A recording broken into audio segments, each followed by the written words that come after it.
going up. Quick question. For those, you're gonna be down here. I'll go to break. I'll be right back. Those double swinging doors for the bathroom.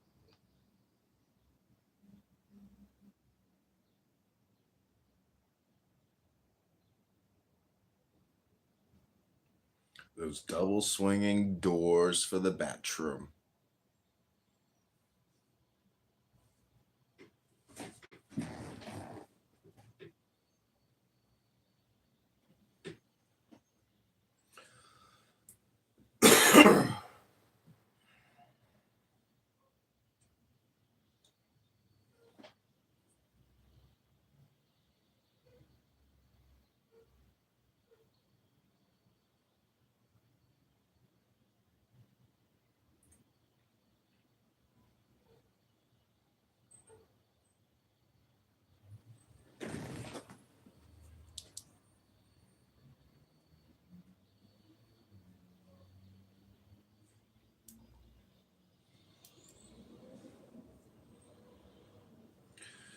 What happened to you on Clubhouse, boss? Oh, it was a thing. It was a hot thing for a hot minute. It was just a little thing. I know, but your rooms were so popular, boss. What happened? What is everybody? Like I told you, it was a thing. It was a short-term thing. It wasn't supposed to be forever. It was just a short-term thing. I know, but there was so much valuable information being discussed. It was so healthy and important for the community.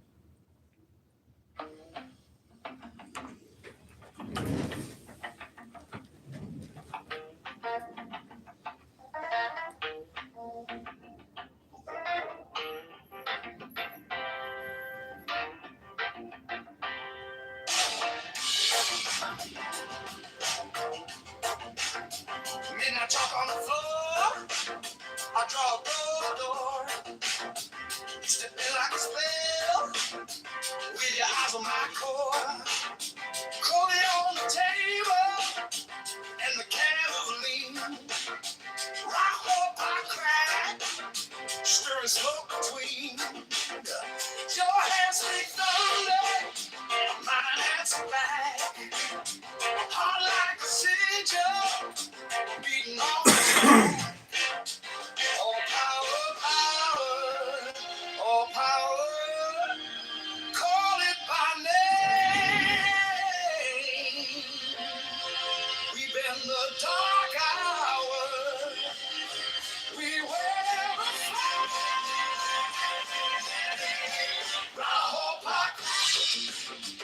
Take my hand. What are you laughing at, Abby? Chernobyl IRD 3645208 escapee. Welcome. Yes. Is there Islam in the Bible? Or is the Bible in Islam? Which one is it? Megatron, this is a very good question. Very good question. The best of questions, Megatron. I salute you on your question, Megatron.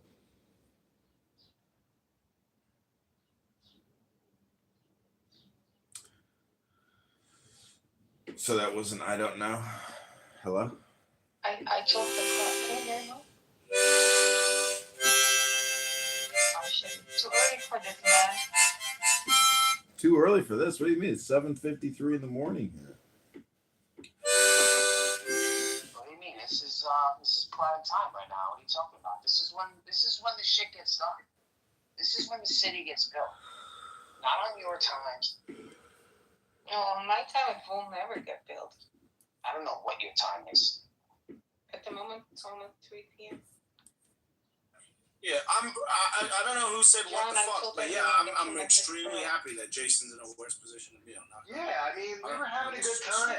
Like, it was, it's like I said, it's a small position. I mean, it's not a super small position, but it's small where I can, like, write it off. And it was a fun couple of weeks in Clubhouse. So we all thought we were geniuses. I'm just saying it was never fun at any point. Because I watched it run up to $30 and I caught a fall at night. So, welcome back to another exciting episode of Debating Muslims while Barth installs new doors in a bathroom. That's right, ladies and gentlemen. This is a hardworking American man making America great again, one bathroom door at a time. Good morning. So, I'm also in the Bitcoin room, which I think is one of the dumbest, toxic, retard, R-word places on Clownhouse, and it's perpetual. It never ends. The Bitcoin room is a consistent. Yes. Every single day they go at it. They got this big, fat, disgusting pig British. You know who's back? Who? Isa. Isa. I knew she would be back. You can't keep her away. No. She's such a social butterfly, that one. I think you might have liked that news. No, I could care less at this point. No. Come on, John. No, it's true. My Clubhouse days are coming to an end because I found out a secret. Do you want to know what the secret is? Yeah. It's just stop talking. That's the secret. It's not really about what I listen to, which is the problem. It's actually me talking. That's the problem. Okay. You know why that's a problem? Mm-mm. Because it's a waste of time. Talking here is a complete waste of time. It is a But fucking waste of time. the value is actually in recording people. It's not in. No, it's also not recording people. No, that has to be the only value creation. That has to be. Me talking. Somewhat, yes. Me talking here is not very valuable, but recording people, no, that's valuable. You think after like 500 years they find your recording? Once I log off the app, I no longer exist in this space. Once I delete the app, that's it. None of you no longer exist. It's true. Especially the squiggly lines in the audience. Yeah. Him that's not going to tell us whether Islam is in the Bible. That guy just wants to listen in. Guy, I'm no longer going to exist to him. I'll see him on the battlefield. And I guarantee. We'll see who wins. When we see him on the battlefield. Whoa, Megatron! Why did you look at the same battlefield? We're not enemies. We're not enemies. Break that cross and kill the pig. I'm prepared. Afwan, Habibi. Islam is not in the Bible. The Bible is in Islam, Habibi. Listen, I'm just being upfront. Muhammad was the final revelator, the last messenger. We'll see if he can run faster than an Apache helicopter. I'll pray for him. You, Abdo. Hello. Can I just ask this about that topic? Why if anyone give a little bit of, about if the Islam exists in the Bible or not? Why the Muslim? I am as a Muslim. Why I care? If the Islam because you asked me about the Trinity, I'm asking you about where is the continuity in order for your so-called prophet to be a prophet of Abraham, Isaac, and Jacob. Yeah, why it's still, if you want to say continuity, in what sense? That's the first thing. Second thing, and I can say you don't have any continuity between the prophets as a Christian or as a Jews. If you are relying on the Bible, wait. I'm answering a question. If you are relying on the Old Testament or the New Testament, why on the hell anyone care if you are saying anything in the Bible, in the Old Testament, in the New Testament?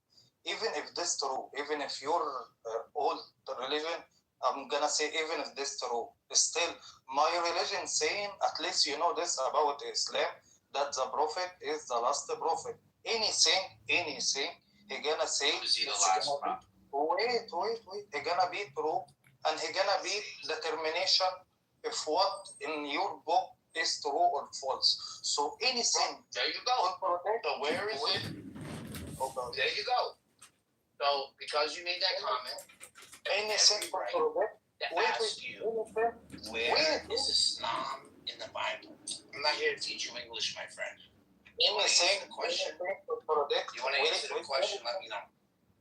I'm gonna listen to your lecture because you guys want to lecture and then walk out. Yeah, you saying, I understand that's my question. I'm gonna answer. Do a nausea. Do a nausea. Do nausea. Oh God. You know what nausea is? The Quran is nausea. This is what you're gonna do right now. You're gonna give me a lecture and you're just gonna walk out. What is fucking? I don't know what is nausea. Let me answer because I think you're a Zayman. The way you take on, I think you're Muhammad is not a problem. Assalamu alaikum. Yeah.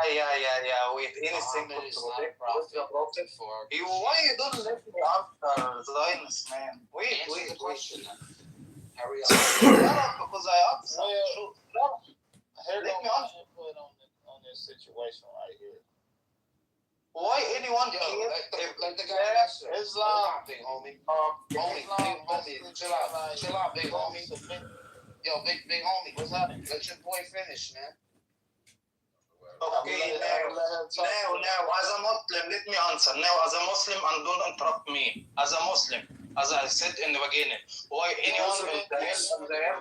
Shut the fuck up right now. Shit, I can remember Shut the fuck up right it's now, Phillips, but I boy. don't remember if it's the Hong Kong May 31 or if it's New York mid-June auction. I think it's in Hong Kong. There's a Yo, big homie, why'd you do that? Why didn't you let him finish, man? My bad, bro. He talking that Muslim stuff. But, He ain't acknowledging it. Yeah, Ming is pretty good. Oh, you a Muslim too? Yeah. Although that whole AHA thing is like clearly there are politics, obviously, and I'm clueless about politics. You said what? Are you a Muslim? It's Are you a literally, Muslim? Yeah, bro. but this AHA You is follow Elijah Muhammad? the result of some politics. You said my what? Do you follow Elijah There's outsiders. There's Muhammad people fucking who last No. are not as well accepted or rock the boat. Yeah, it's just like the whole Holy Trinity bullshit. Yeah, Mm-hmm. but I don't give a shit about that. I mean, I don't follow it's that. either a heck of a watch, you like it or not. That's it. Well, that's questionable. That's Now, Yes, the main thing is called polymesh. Right, so then the last when part. they say Muhammad, Oh wow, that's a shitcoin, but Polymesh. What's the shit point? It's a Canadian ICO, Polymesh. No, go look at the watch and type in Ming polymesh. It's a bracelet. I get it. I'm just saying Polymesh is also a shitcoin.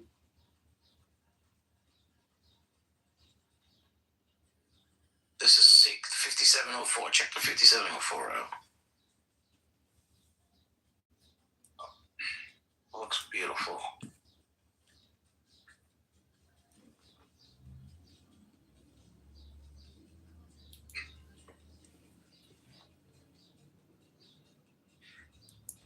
He also collaborated on a tantalum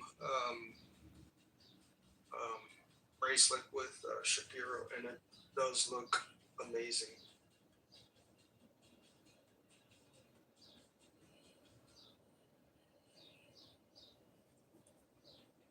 Oh, dude, this kind of bracelet is a small independent Verlaine Mari or something like that. Look up their Verlaine Mari disco, and you'll see that each one comes with 3 bracelets, and one of them is just like this. And this bracelet is awesome for younger collectors. For the Verlaine Mari, because of how it cures. It's not a buckle. It's just metal clip. So as the wrist changes, it's very easy to size it at any moment. My son has one of those bracelets. It's very easy for him to deal with.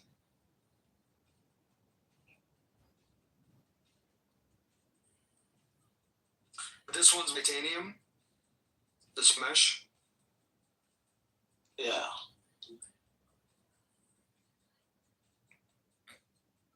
Yeah, I gotta study it a little bit more out of curiosity. It does look. It's not an easy one to make.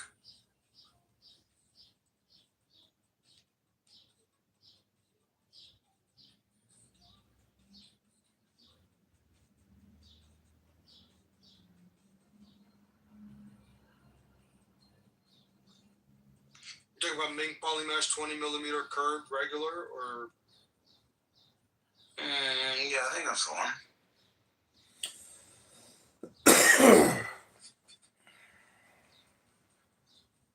It's inexpensive, dude. It's got a blue dial. What is it? $1,200, $1,500. CHF, is that the one? Give me a second. The only problem with Ming, I was just doing some research, is that they don't. A lot of it is outsourced. So. Oh, it's not in house. Truly... Yeah. No, it's not in house, dude. Yeah, they don't. They just design and they work on.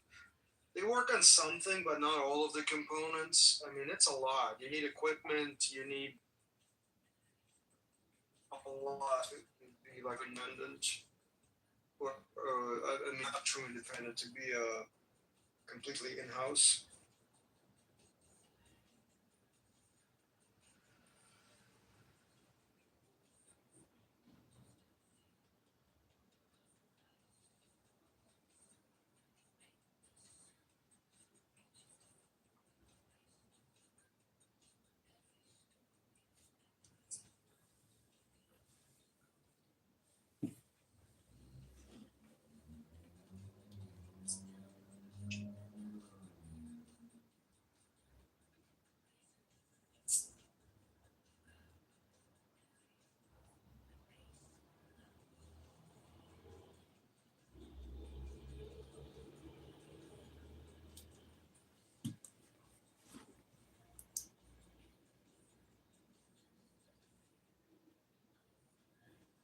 He does make the bracelet itself. Did you see?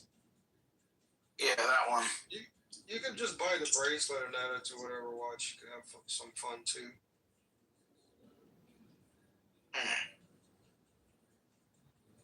But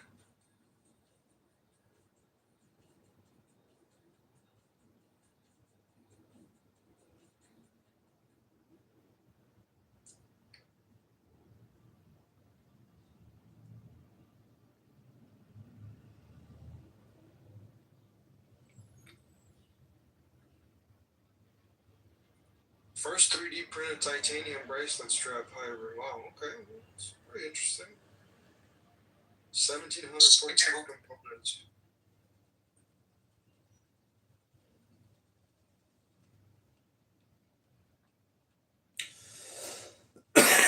Sintering.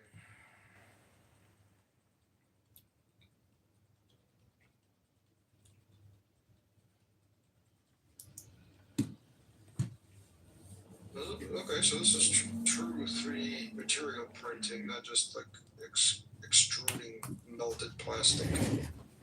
Deposited layer at a time. Extruding molten plastic.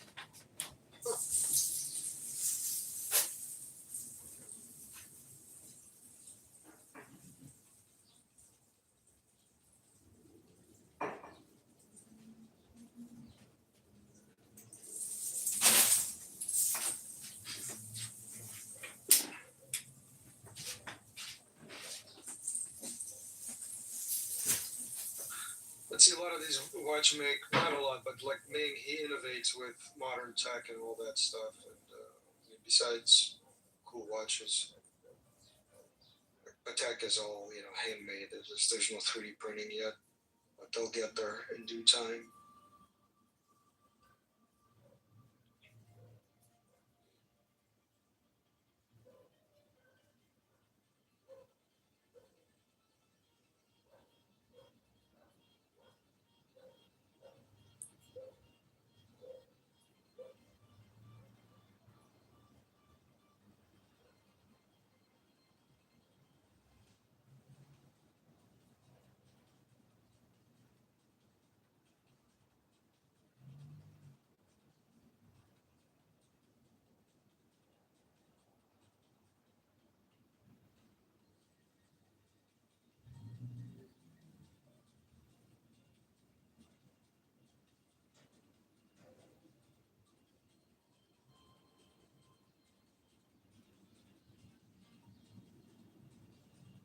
he pull his thumb out of his ass yet?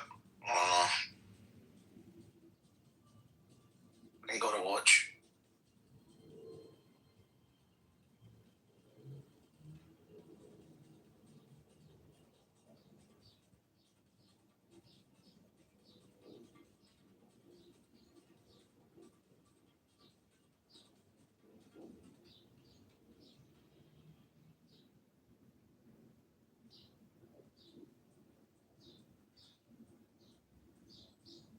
What was that, British? Did you buy a watch yet? No, I am not in Texas. I'm flying back today. Okay. I don't know how many Rolex distributors they have in Mississippi. Oh, they got plenty.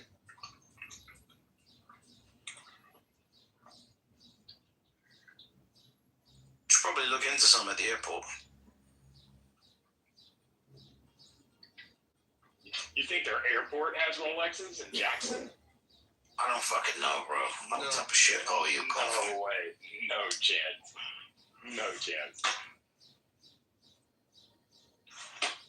I was just trying to be nice. I appreciate that for even like giving Mississippi a chance to have a Rolex place at their airport.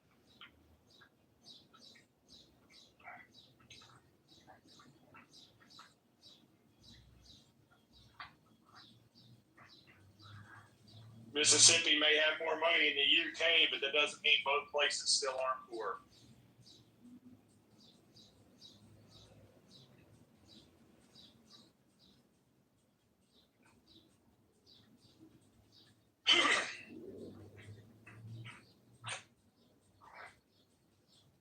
How you feeling, Trey?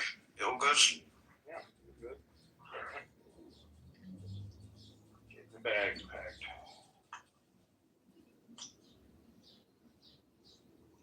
Sure, yeah.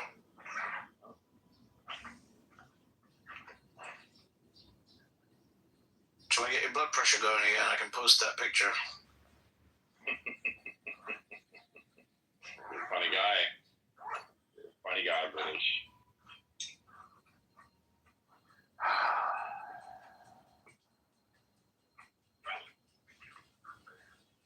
All right. I don't even know what time I'm leaving. I don't even know what fucking time it is now. What time is it, fellas? 8:15. Okay. 8:14, 8:13 and a half to be precise. It's 5:13 p.m.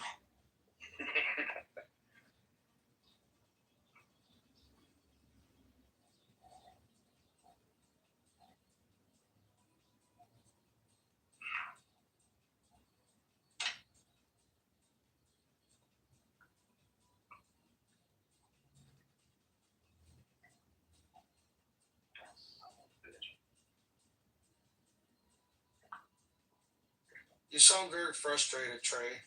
I'm just trying to wrangle up all my stuff because I inevitably, no matter what, leave one important item in my mom's house in Mississippi. And I'm trying to avoid that. By the way, Mississippi is the only place where it can be 70 degrees inside and you're covered up because you're cold, but you're constantly sweating. It's ridiculous. Sweating. I've been sweating for 48 straight hours.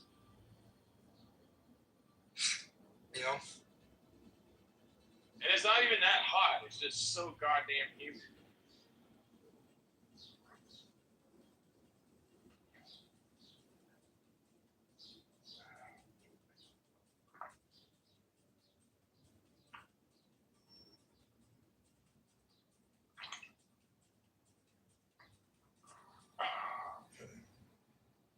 Hey, Mama, you got the housekeeper coming today? Oh, shit, she's not fine.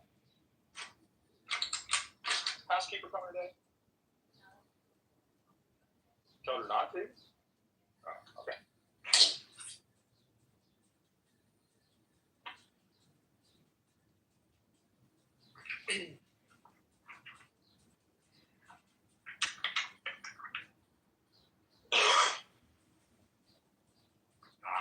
Hey, Mama. Hi, Trey's mama. I'll let you say hey to Mama in a second, guys. Hold on. Let me just finish bagging.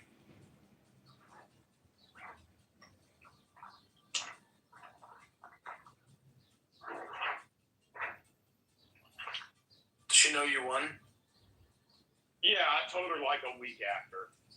It happened. I told her. What did she say? Oh, well, she's incredibly happy and proud. Good.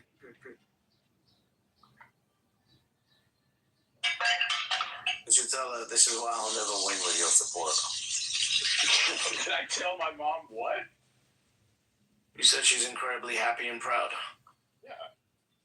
That's why you will never win with her support. You need my support. Oh, I see what you're doing. That's hilarious. Is she happy and proud of you or Eileen? For putting up with me till I won one?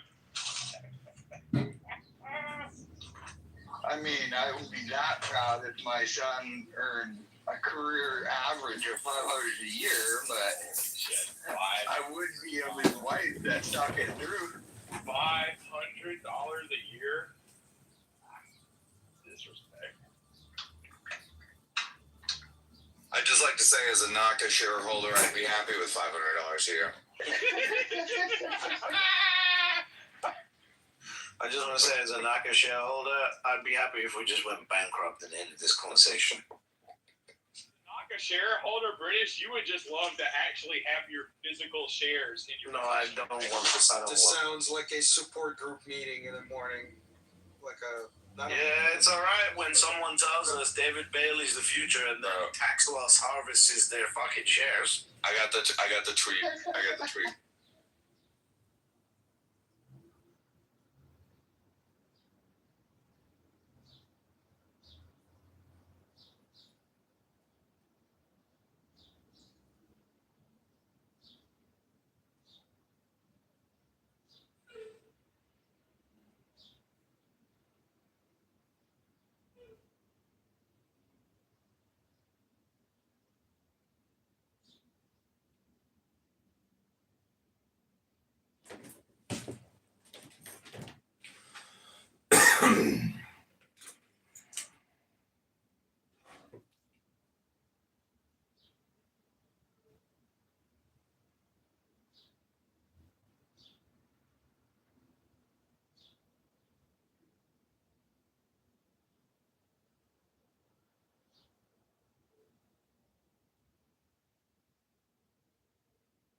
Oh my god, I got kicked.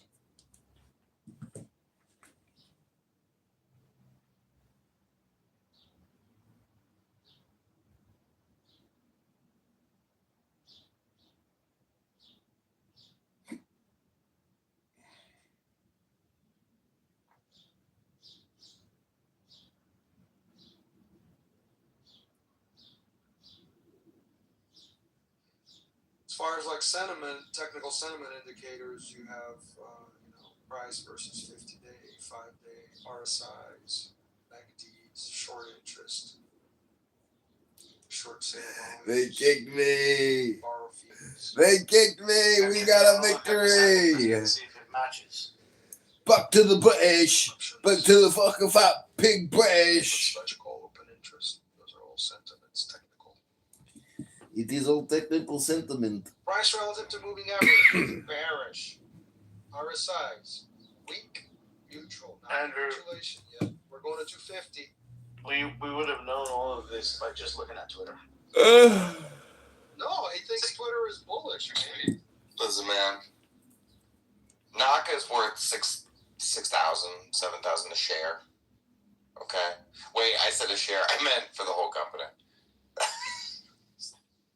Listen, none of these things really matter. The biggest turnout for investors is this thing, the authorized number of shares that was at 29 billion shares authorized, which did get cut by 40 because of the reverse split. But the investors have this shit hanging over the stock. Like you don't know when they spring into selling it and diluting you. And it's going to go down because of that. If you got rid of that, this shit would pump. You should have told us that before you tax loss harvested. I did that in October, and I told you when I did it. What do you mean? I'm about to tax loss harvest. I just gotta get the shares. I'm about to We should all. take a loss. We should all be tax loss harvest. They're so low. Well, yeah, when you're in a no tax jurisdiction, you just have to take the L. Yep. The price Just is so take the low, fucking L. they won't even give you your shares anymore. They're gonna say it's not worth it. That's absolutely fantastic. You know, that is the problem about being, at least like when you're taxed, you get into a positive, but you're not taxed, it's just all negative. Sure. Yeah.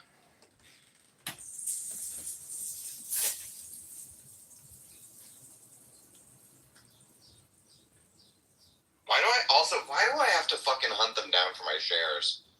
You know what I mean? They're so incompetent. That's because you and I didn't fill in the paperwork. You really don't have to. Just ask your brokerage account. Like you have a transfer shares from another institution option on Schwab. Yeah. Go in there, type in VStock, and fill it out, and they'll do it. It's Okay, maybe I'll just do that. It's really easy. They'll be like, hey man, we got a request for $9 worth of stock. It says you have 67,000 shares. It's worth a collective $9. I'll be like, yeah, that was me. Yep. Thank you. Send that over, please. Thank you. I'm looking at tax loss harvested.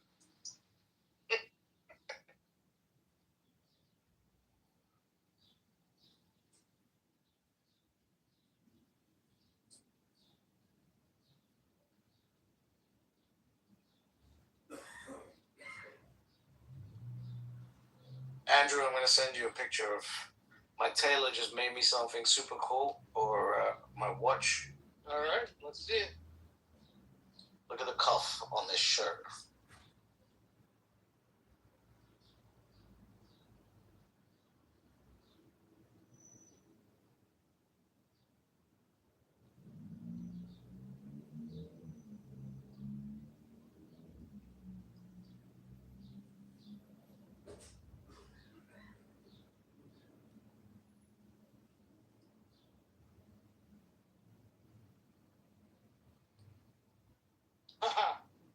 Dude, I love it.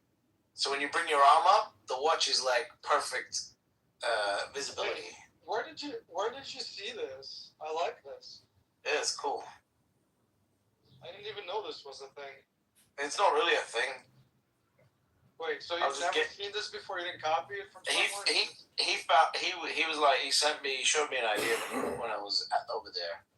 I think it was on an Instagram video or something like that, or a YouTube video or something. Yeah. And I was like, let's try it. Fuck it.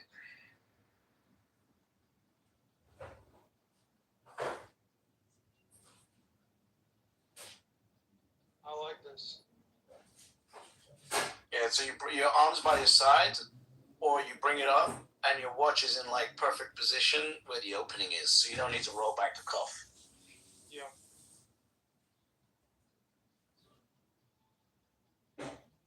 You don't have to fiddle with it. It exposes it as much as you want. It just covers it back. Yep. Cool.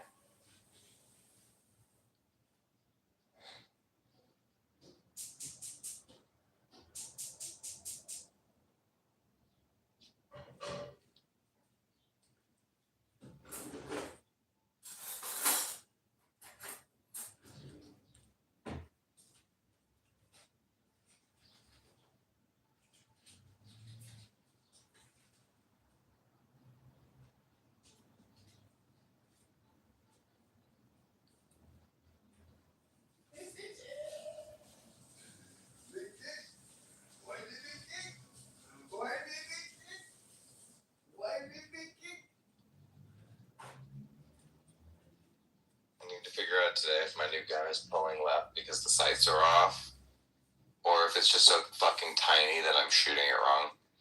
I can't tell. That's my mission for today.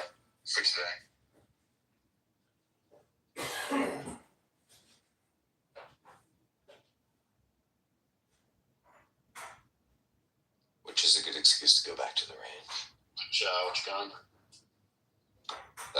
Bodyguard 2.0.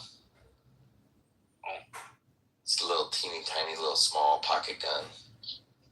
I struggle with my P365, little tiny thing. I like the P365 too. That's the P365X macro is my main carry gun. But this is for the pocket when you're like wearing swim trunks, you know? Yeah, I heard what you were talking about pocket carry yesterday. In the desert, we need a swim trunk gun. Put in your board shorts. Gotta stay ready, bro, at the pool, bro. You know? Never know.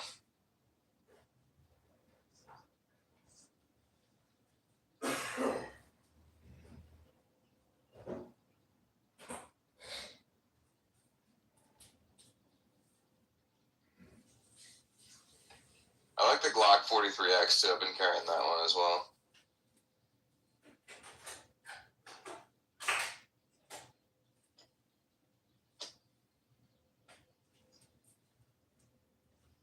By the way, guys, Casey sent me a picture this morning of him after a long night last night.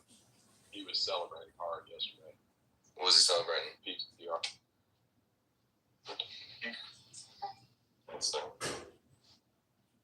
What, are you short Bitcoin or something? He was celebrating because of his iron run yesterday.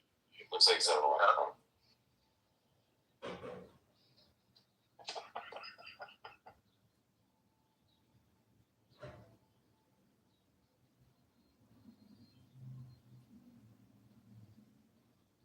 Damn, Casey was doing blow at 3 in the morning yesterday.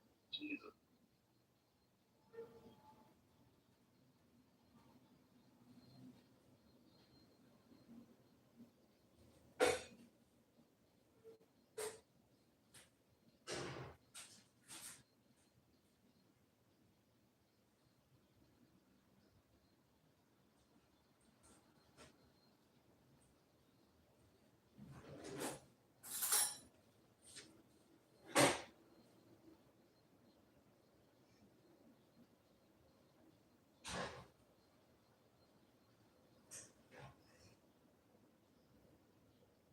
Oh, there he is. Casey, are you okay, man?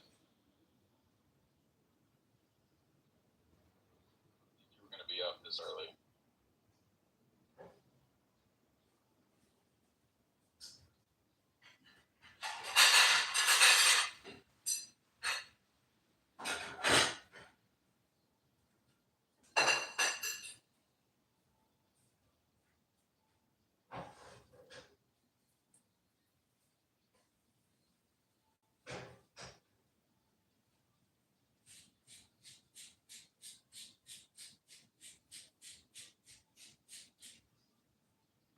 The year is 2031. The Bitcoin price, 179K. Wait, what year? Have you killed yourself yet?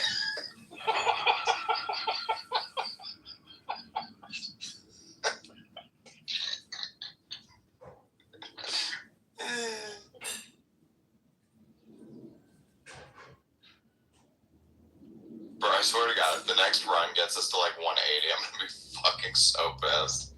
I'm gonna be so pissed.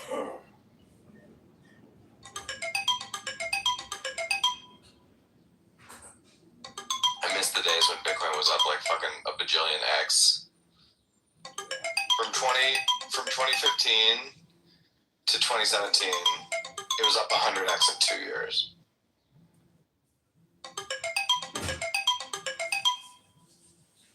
Those were good times.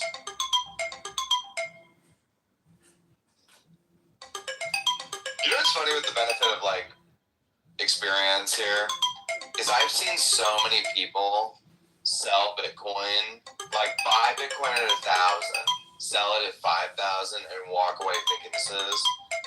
And what's funny is those same people today will look at me at 73,000 and be like, "You poor son of a bitch." You know, it's like, dude, you sold at 5, dude. It's 73. And they're like, you poor son of a... I remember that pain. I remember what it was like.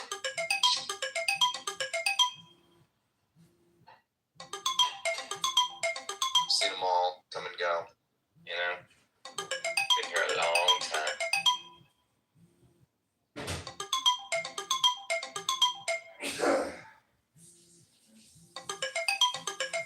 It'll be just, at the end of the day, it'll be just me, Andrew, Jen Seth, and Michael Saylor.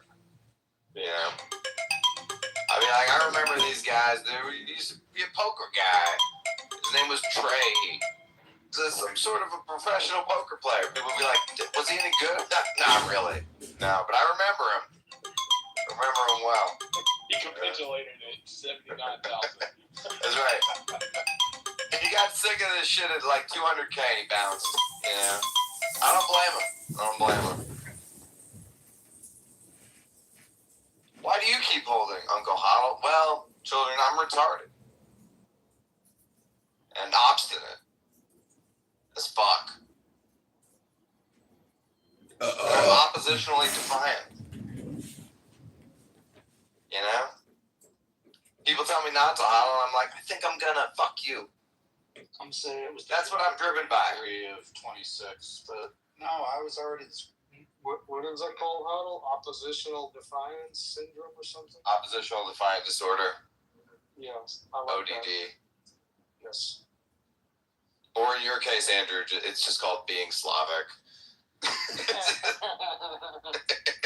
born with it. Yeah, it's not a disorder, it's just the way Eastern Europe operates. It's in my genes.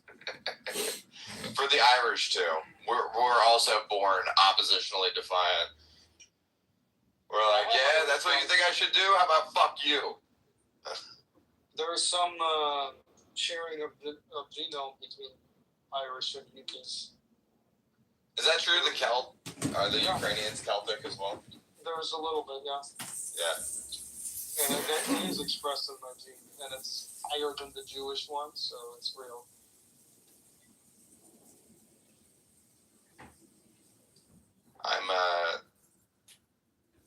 I'm very much just split between Celtic and Germanic. Right down the middle. But I noticed some of the Slavic tendencies in my wife and mother-in-law. But they're barely Slavic. Polish is like barely.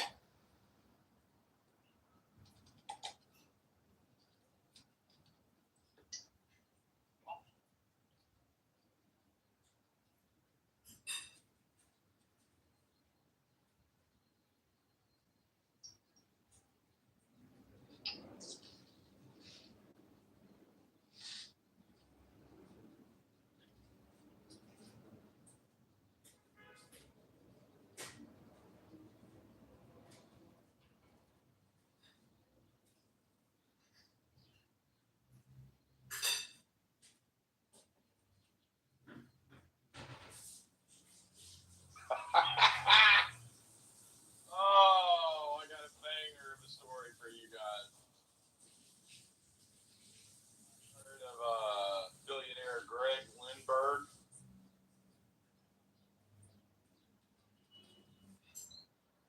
Ex-billionaire who sought to have 50 children with Aryan women sentenced to 12 years in prison. Greg Lindbergh, 55, a North Carolina billionaire, spent roughly $30 million on private jets, $21 million in connection with various women, and another $12 million on yacht expenses. Lindbergh siphoned over $2 billion in insurance fraud scheme that stole money meant for retirees and policyholders. Lindbergh would conceal the fraud with sham loans, circulation transactions, and false finances. While federal employees were investigating Lindbergh, Bloomberg News found that he was running a baby project to father as many as 50 children. through a network of surrogacy and egg donation centers. Bloomberg found that Lindbergh specifically persuaded women with blonde hair and blue eyes that former associates described as Aryan. 25 women have been tied to the operation, with some accusing Lindbergh of lying to them, saying the eggs would be donated to an anonymous couple, but instead Lindbergh used them for himself. Bloomberg also found that Lindbergh, a father of 12, spent a lot of money recruiting women through yacht parties, luxury events, and matchmaking services. While operating these events, Lindbergh would run surveillance that conducted background checks and monitor prospective romance partners. Lindbergh sued Bloomberg for defamation, but the case was thrown out by a federal judge in Florida. Court filings revealed the bizarre personal notes about living to 120 with longevity research and cloning.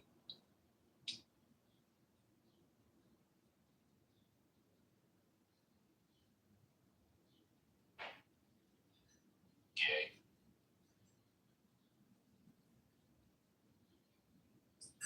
This goes to show you, some people just shouldn't have money.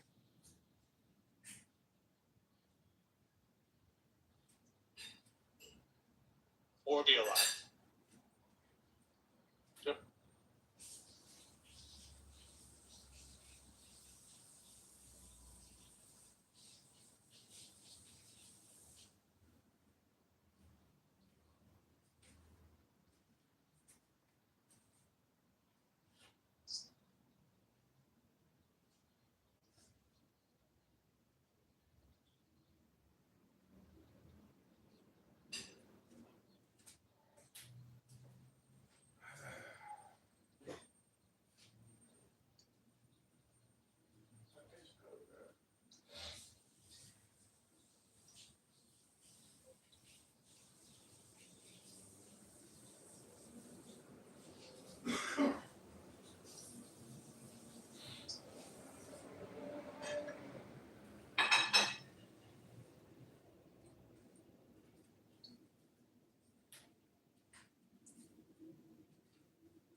I've been no more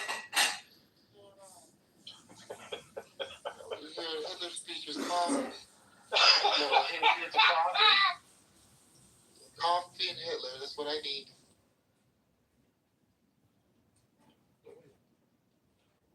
There we go.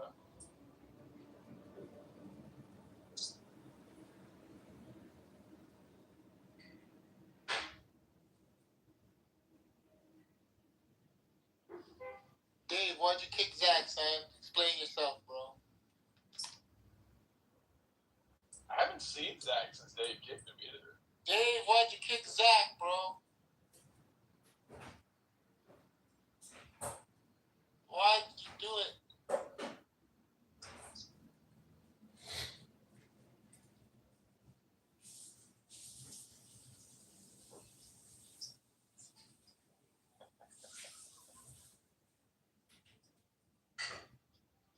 He heard the spinning dreidel in the background when he was talking.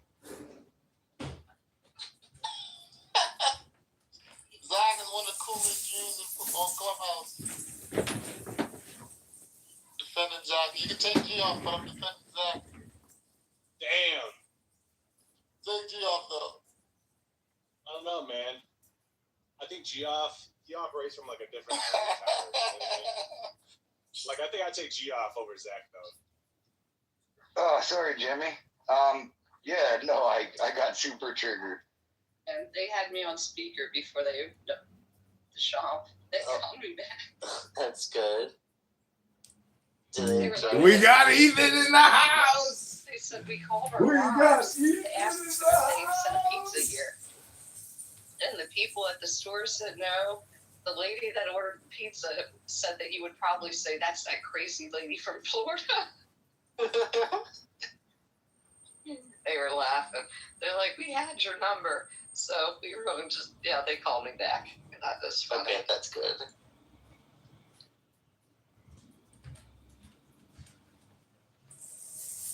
I can't believe the pizza shop started laughing about it.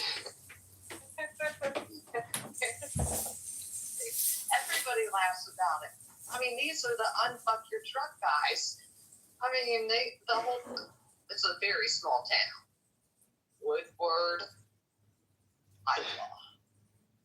Uh-huh.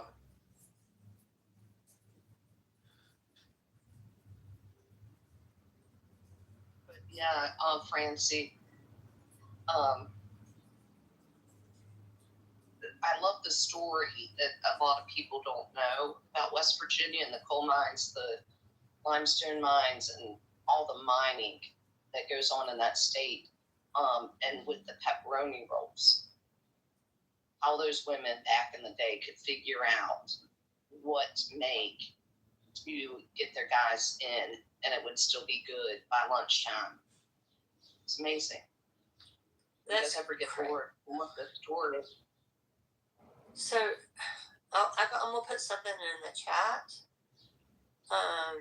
If you guys get a chance to look at it today, it probably will piss you off really bad because it's called The Book of the Dead. It's but in the 1930s,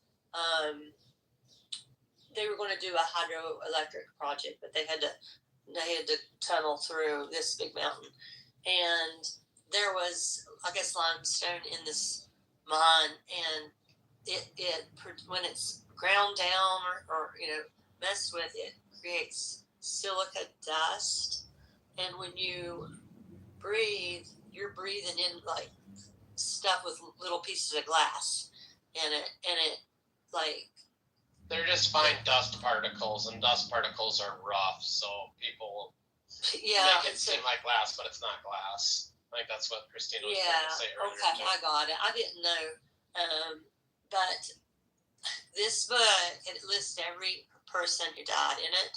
These two women in the 1930s. It's the only book, and they did reach a settlement. But the thing that is horrible about this is they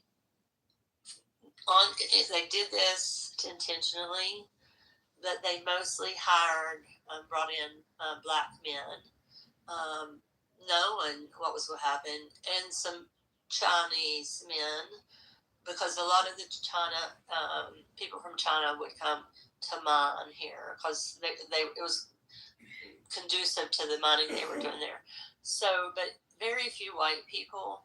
But some of these men didn't make it 6 months. I mean, it was just you were bleeding, but these people, they put them in these little shacks that had dirt floors, and the roofs leaked, and it was the most horrible conditions in the whole world. So I put it in the chat if you want to save it and look at it. It's very infuriating, but the thing is my question is, do we learn from our mistakes? I think a lot we have. I don't know what you, Beth, think of it. I think we do, and there's a lot of dangerous jobs, like oil rigging, I guess, is that's really dangerous, right? Mining, that's definitely a dangerous job too. I agree, it's dangerous. Just the fact that they use minorities, though, it just, I can't talk about it anymore. It just makes me really angry. That's where AI robots can be abused, right? If you don't want it in society, let them mine. So if you shop at Walmart, Chinese slaves make the Walmart product. Yeah, you're right about that. Oh my goodness. One thing about mining, though, was that the Chinese that they did hire, they were a smaller, if you've ever went to a mine, right, and looked at the holes that you had to get through. Now they have little train thingies that can go through them. But back when my grandpa was working in the limestone mines, and my best friend Megan, her dad was too. They had to crawl. There was no other way, and you had to be little. You still have to do that. It's a lot of mines, especially up in Pennsylvania. Crawl. And it's cold. It's like 45 degrees or something. It's freezing. Anybody have any See You Next Tuesday stories for our See You Next Tuesday room? I don't know what that is. You'll figure out next Tuesday. You will figure out next Tuesday. Unless you want to explain it. But, I want to call out asshole behavior. Anybody got any asshole behavior they need called out? Always. No. But I love the way you. I mean, are you in America? Last time.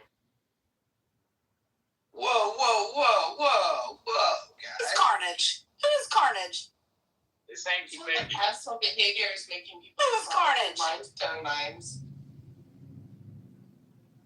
Is something wrong with the greatest country on earth, Apaya? That wasn't a bio. This is not the greatest country on earth. I'm sorry. I'm American, and even I know. Traitor? Who is carnage? Is that Hank? So, what is the greatest country on earth if it's not America? That's my favorite question to ask people who say America isn't. Oh yeah, he agrees.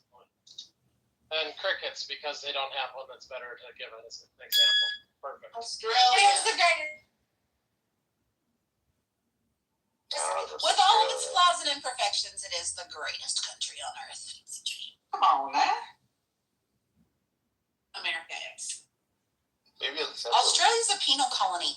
What are you talking about? lines, size, maybe. It was fun. I mean, if you're an emu, it's a great country. Saying the word penal is really fun. Australia, I heard that in the 80s, there were some nuclear tests happening. Colony. So, I don't know. Why do Australians hate didgeridoos? That's my question. Why do they hate what? I don't hate didgeridoo. I mean, are you speaking to an Aboriginal or someone racist against Aboriginals? That's the joke, right? So it's like they don't hate the Aboriginals; they just hate the didgeridoos that they play. So that's why they did what they did. That's kind of a joke. Maybe New Zealand is one of the best countries because it's farther away from Australia than what looks on the map. So, yeah. It's just hard to be mad at a country where the majority of animals hop. And That's a good point. That's a good point. Yeah, and they all have those pockets. Even Australian people, have pouches to keep their stuff in. Yeah, I was going to say they even hop. The humans. Yeah. Every time you're walking around and you're like, I need someone to hold something, your husband can be like, yeah, here, put it in my pouch. These goddamn hoppers. I know. And then they just run away when you clap. It's not threatening. What do you guys think about saying Russia is one of the best countries? I want to see the reaction. Why don't you go move there, Nar? Go move to Russia, then come back and perform us. Yeah, sure. If I make it out of the KGB, sure. Thanks. Oh my God, it's Maybe most beautiful women. They got that going for them. I will say that I guess, well, they have a close-knit community when it comes to the women in Russia, so different than other places. How do we feel about Croatia?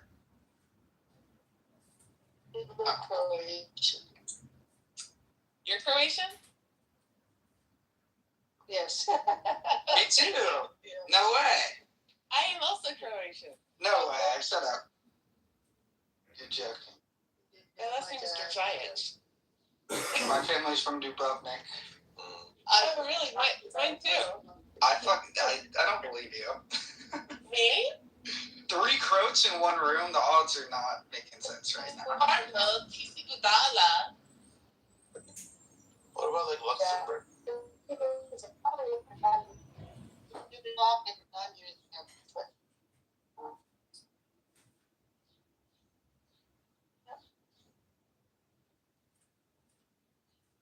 I'm changing my reason, Monica. I'm changing my reason. Yeah, I want to celebrate. There's so many Croatian. That never happens. We're taking over. We're taking over. Yay! We just need Monica's changing her reason too. Wait, no. We just need Weird Al Yankovic in here. Is he Croatian? Yeah. He is Croatian. That's for the love of God, please.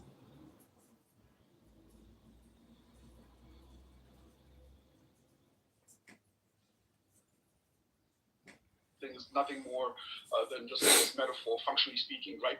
And if rape is defined, technically speaking, if rape is defined as the forcible sort of like sex from one individual to another, right? Then if that's the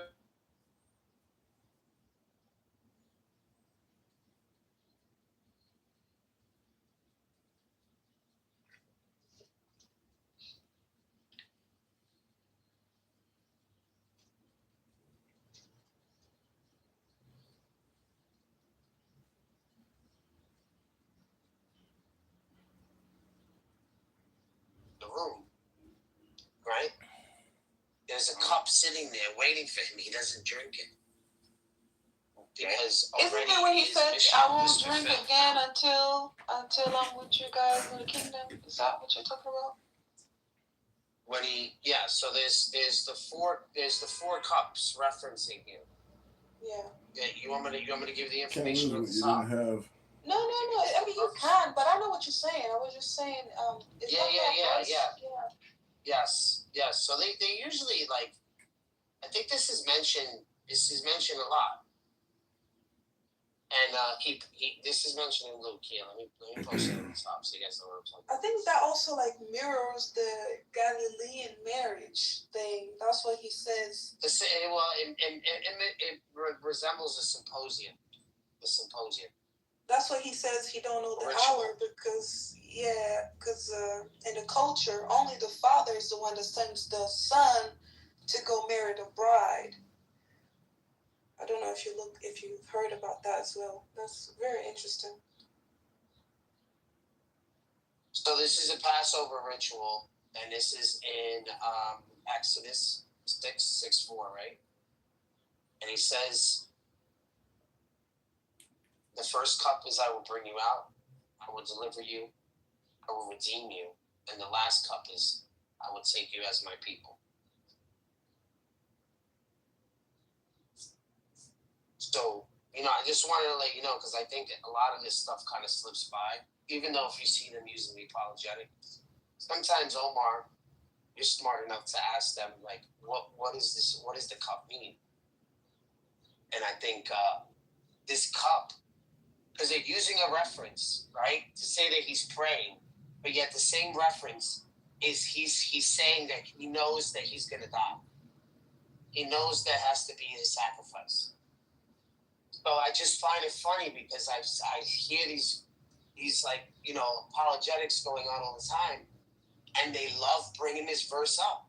But the verse is literally talking about him being crucified and dying. Up and saying what? Like this is a verse where he's bowing and he's praying. He's like praying to the Father. Yeah, saying, he prayed like a Muslim. Look, he bowed down. God and yes, God and this is about the crucifixion. God is that. I know that there is explanations for that. How there's his human nature and. You know what I'm saying, right? Hey, that's why I brought it up. Yeah, I took a screenshot of that information. It's so nice. Thank you for that. I don't. Yeah, we should at least explain it. Explain to them what Omar should explain to his friends doing, because he doesn't. I'm not gonna explain anything to anybody. They hate me now. Why they hate you? Why?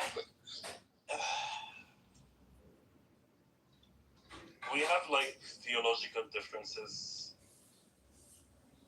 I think that God is a substance, and He's temporal and spatial, and he has direct causal relationship to existence, and there's like a boundary between him and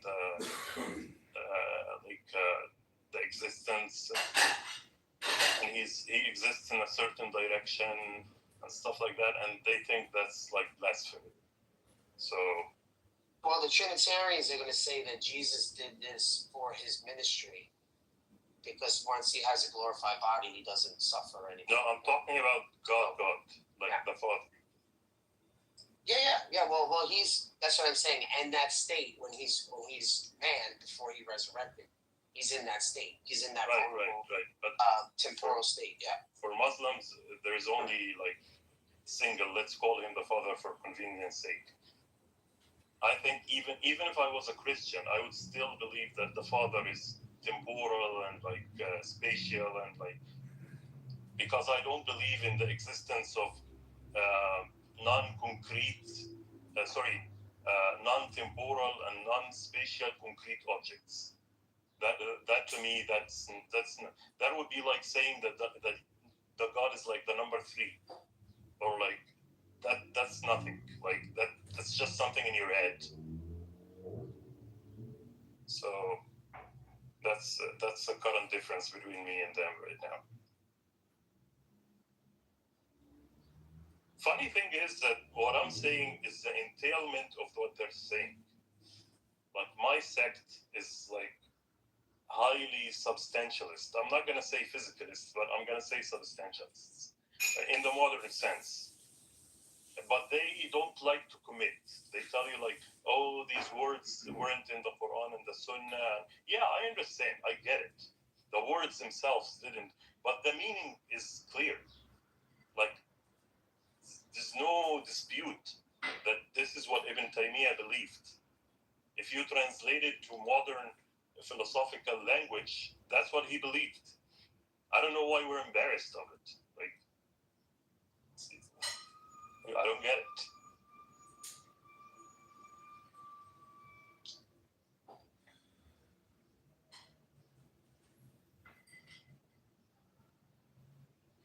Anyway, I've always been a contrarian, so I'm used to it. It's fine. I think it's better to be that way, so am I. A little bit of a contrarian. Yeah, I've noticed you're a contrarian as well. Oh yeah, big time. They hate me for it. I'm too much sometimes.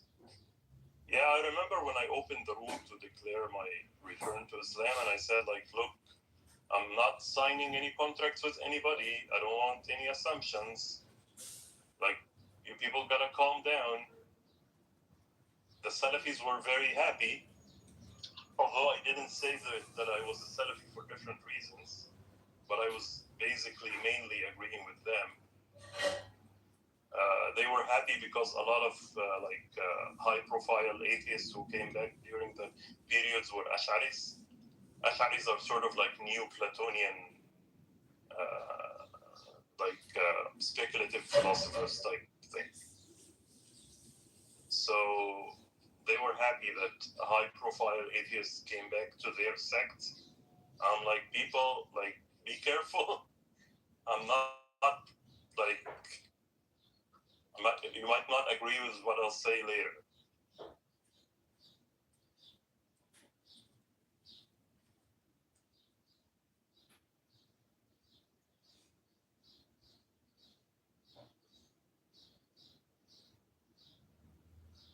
Anyway, how are you been doing? I think that we take more of like a literal interpretation of some things. I wouldn't say the Salafis are literalists. They're more, I would say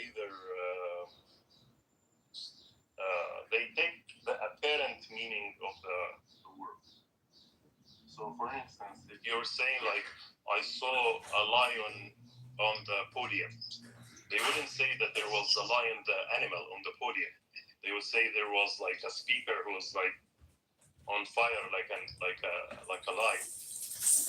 But they do reject, like, being too much of, like, doing...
on the call, including you. You are joining your conference as a participant. For a menu of available commands, press star pound. The number is 839-2026.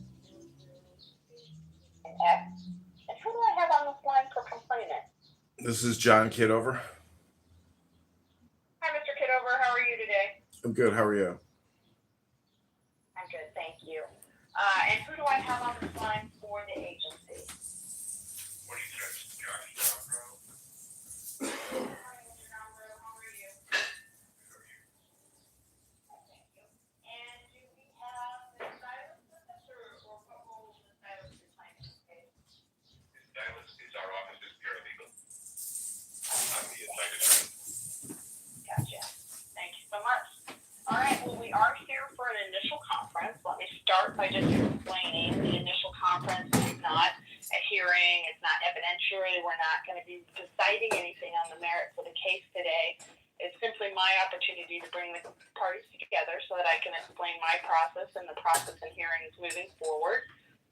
We don't set a hearing date today or a pre-hearing date today.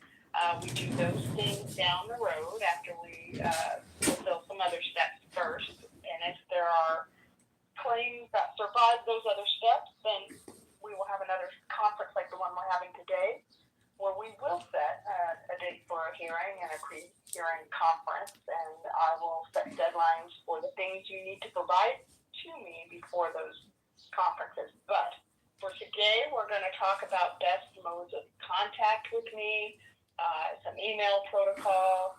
We'll discuss some preliminary questions that I have that I want to go through with each party. We'll talk about a process called discovery. If we need to get to that point, that is a process by which the parties can fill any evidentiary or information gaps that might exist in the report of investigation as it exists today. It's a process that occurs between the parties and that you don't involve me. But I'll talk more about that specifically and define some terms that are used in discovery and if we decide that that process will be necessary.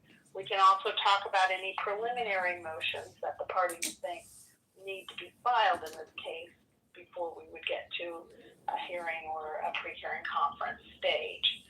I will want to talk to the parties about settlement before we get off the phone to see where you all are. If you've begun negotiation, if you're interested in negotiating, which is where you are in that.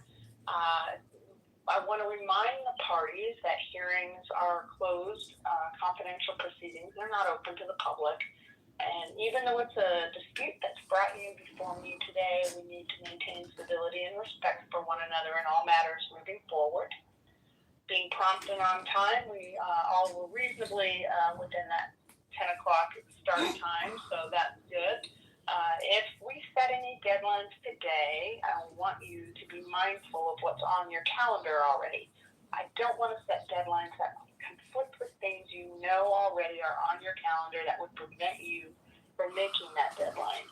However, after we set the deadline, if something intervenes in a way that rises to the level of good cause for extending a deadline, you can make a request to me. Before you make that request to extend a deadline, please reach out to the other party. Find out what their position is. Do they want to join you in the request? Do they object to the request? Do they agree with the request but they don't want to join you? That sort of information needs to be in your request, as well as a clear indication of what deadline you're asking me to extend and in what way you want it extended. If you're asking me to postpone a conference, which is this one that we're having today, you need to also additionally, when you confer with the other party, make sure you're talking about what date would work for you alternatively. If I agree that you have good cause for what you're asking me to do, and good cause, let me just explain, for either an extension or a postponement would require you to show something more than just kind of general routine busyness. It's something unexpected, maybe an emergency of some nature, an illness, an injury, medical procedure, unexpected work assignment that's taking you out of state or out of the country, or or something of that nature. It's not like I said, just a routine thing. So you would need to make sure you state that reason in your request so that I can determine whether good cause exists for what you're asking me to do. If you need to communicate with me, the best way to do that is by email. I can't have one-sided communications with parties. So calling me, unless you're both on the call, would not be something that I could engage in. Also, the other problem with calling me is often I'm in conferences like this one, or I'm in a hearing, and I can't answer the phone. So it's going to go to voicemail. You're going to leave me a message that's going to get transcribed to email, and then I'm going to be responding to the email anyway. So I just find it more efficient if parties will reach out to me via email first.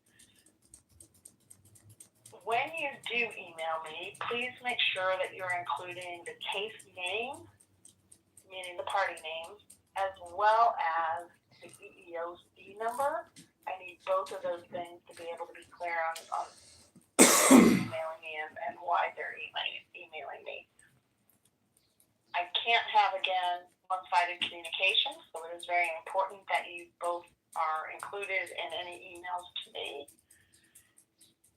Also, make sure, since we are using email as that primary mode of communication, that you're checking your junk folders, your spam folders. In the subject line with the case names and the case number, if you could include a word or two about why it is you're reaching out to me, that would be helpful as well. When you upload something into the official case file in the for a complainant, that would be to the portal or the agency through FedSep, make sure that you're then attaching that something to an email and send it to me. Two reasons. One, if there's a deadline looming and you're up against that deadline, I will accept the email on the date and time that you sent it, as long as you sent it before the deadline passed, regardless of what technology errors you might encounter or glitches, whether it's technology on your side or on the portal side. You'll have a little bit of a safeguard because your email, if it's received timely, will satisfy your timeliness requirement. It helps me because the system doesn't provide me with any sort of notice when things are uploaded into the folder. So that email will act as my alert and notice that there's activity in the case. I do want to confirm that we're using the best email contact. Mr. Kitover, is your best email johnkitover2025@gmail.com? Yes, Judge. Okay. And for Mr. Dunbrow, of course, we have your irs.treas.gov. Do you want Ms. Silas included on communications with you? We have a centralized mailbox that we include. I'm not sure if you have it from prior cases, but it's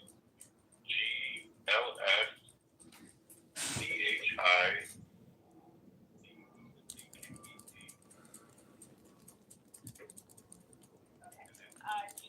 I'm sure I do have it on it, but I want to make sure I put it in order.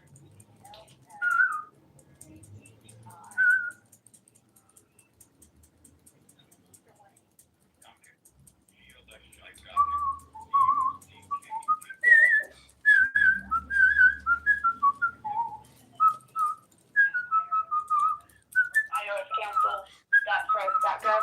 Yeah, same. Yeah, to the app. Okay, we'll be sure to include that. But do you want Ms. Silas included as well, or no?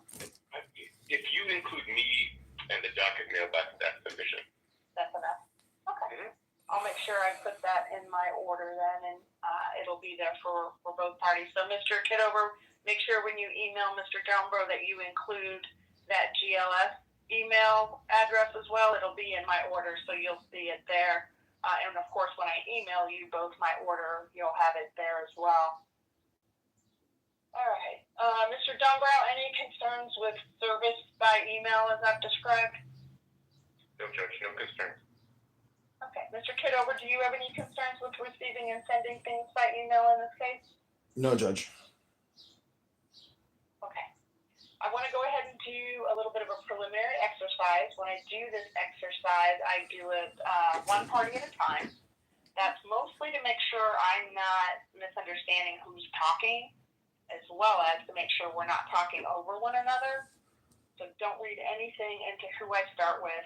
If I don't start with you, please be patient. I will circle back to you and ask you primarily the same question. So if you hear something that you think differently about, or you disagree with, or Hello? you just, maybe you agree, but you have additional Hello? information you want to provide, just wait until I Hello? switch gears or until I direct you, or direct Hello? my questions to you specifically. Hello? I am going to start with the agency. I want to first confirm my understanding of the record with regard to what was dismissed after Mr. Kitover went to an EO counselor. When I look at the section for claims to be investigated, which starts at PDF page 49, I do see that there are several things that were not accepted as timely claims. There were,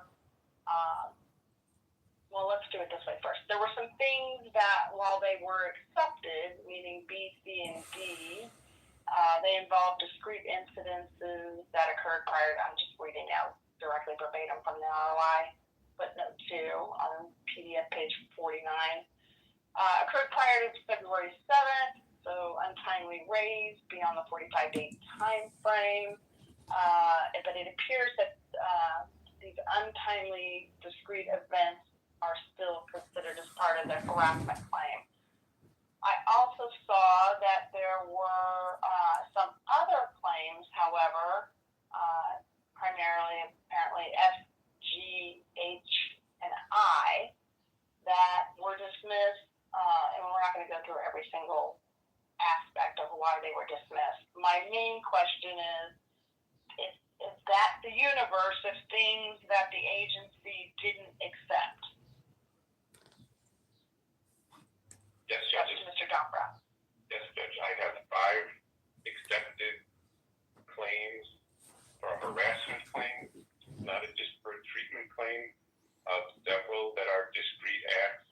I read the footnote as well, and I have those 5 as the accepted claim, and I have several that were dismissed based on all the bases that are in the acceptance letter.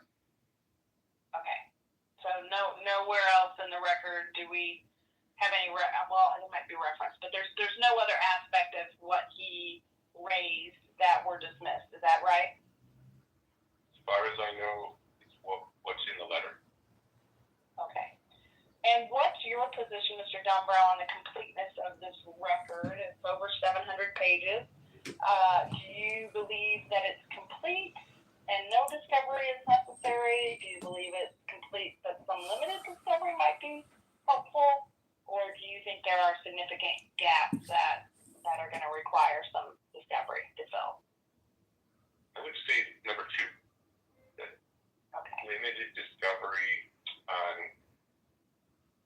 items like any documents related to damages, that more than what's in the investigative file on pages 116 and 17 for the comp damages affidavit, and more documents regarding the nature of the disability, since there's a disability claim, more than what's on pages 78 and 79 of the affidavit.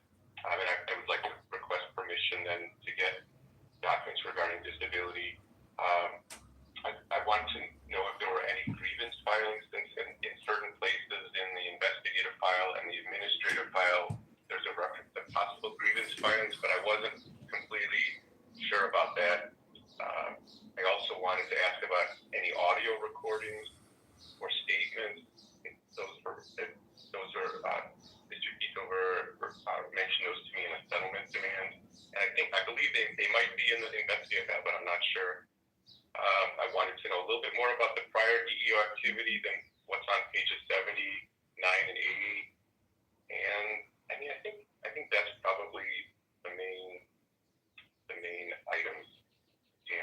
description of the claim and grievance filing, things like that. But I think it's the limited option that you mentioned. Okay. You raised the issue of grievances, so we don't need to belabor that. You stated your position. You're not sure if there were, but because there are some references in the ROI union activity, that's something that we probably need to figure out. And in a moment, I'm going to ask Mr. Kitover, and we'll see what he says. And if we're still uncertain, then we can talk about a plan moving forward. I didn't see any reason or anything raised in his accepted claims that maybe you think we needed to talk about Merit System Protection Board issues. Is that accurate, Mr. Dunbrow? Yes, Judge, that is accurate. Okay. Mr. Kitover, I want to start in reverse order with you. Are you familiar with the Merit System Protection Board? Yes, Judge. Okay. You don't have an appeal pending before them on any claims involved in this case, do you? No, Judge. Okay. Let me ask you, are you aware of any grievances filed or pending concerning the accepted claims in this case? No, Judge. Okay. And let me make sure I'm understanding. Do you believe there were some, but you just don't know the status of them, or are you saying there weren't any filed? I'm sorry, can you repeat your question one more time, Judge? Yeah, I just want to make sure that you know what the scope of your no is with regard to grievances. Is your position that you don't know if any were filed and or are pending, or is your position you know for a fact there are none? As far as I know, there's none. Okay. Okay. Let's talk about the record then in this report of investigation. Do you believe in the three, and these aren't hard, fast scenarios, there may be a fourth or a fifth scenario, but do you believe there are significant gaps in this record that need to be filled by the parties? Do you believe that the record's fairly complete, but there are a few things that you think would make it better?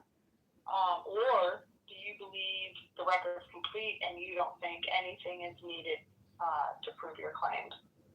No, I think there's limited amounts of additional information that need to be included, particularly a sexual harassment grievance, which ultimately led to the retaliation. And that original and first sexual harassment grievance or complaint is not included in the record. Okay. And when was that sexual harassment complaint or grievance, as you call it? I believe it was in just roughly, what year? 2020. Okay. All right. That's an interesting concept. It's possible that it's not in the record because it doesn't have any relevancy to the claims that were accepted. But that, discovery, in these administrative processes, I'm not bound by the federal rules of discovery. So, if you all were in federal court or state court, you might find discovery handled a little differently, and there might be different scope of discovery. In this case, I will likely, based on what you both have said, permit some reasonable discovery. So to the extent you think that has some relevancy, and I don't know what Mr. Dombrow's position would be if you made a request for something that far back, but if you can make a good argument for why it's relevant to the claims that were accepted,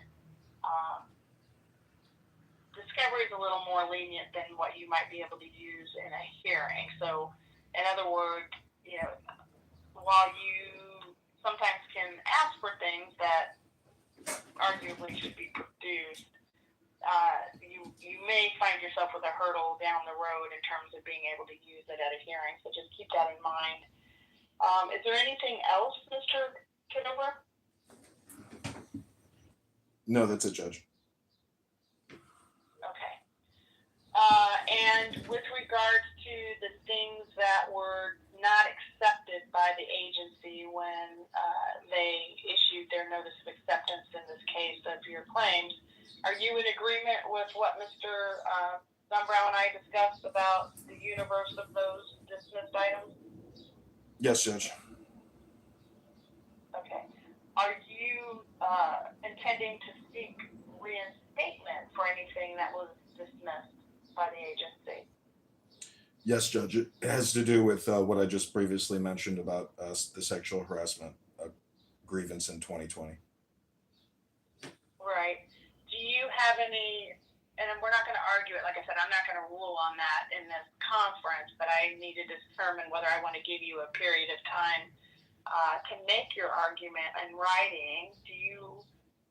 So sometimes complainants, when they come to these conferences, they obviously don't like no one likes that their claim was dismissed, but they don't have any legal reason that they know of to challenge what the agency did.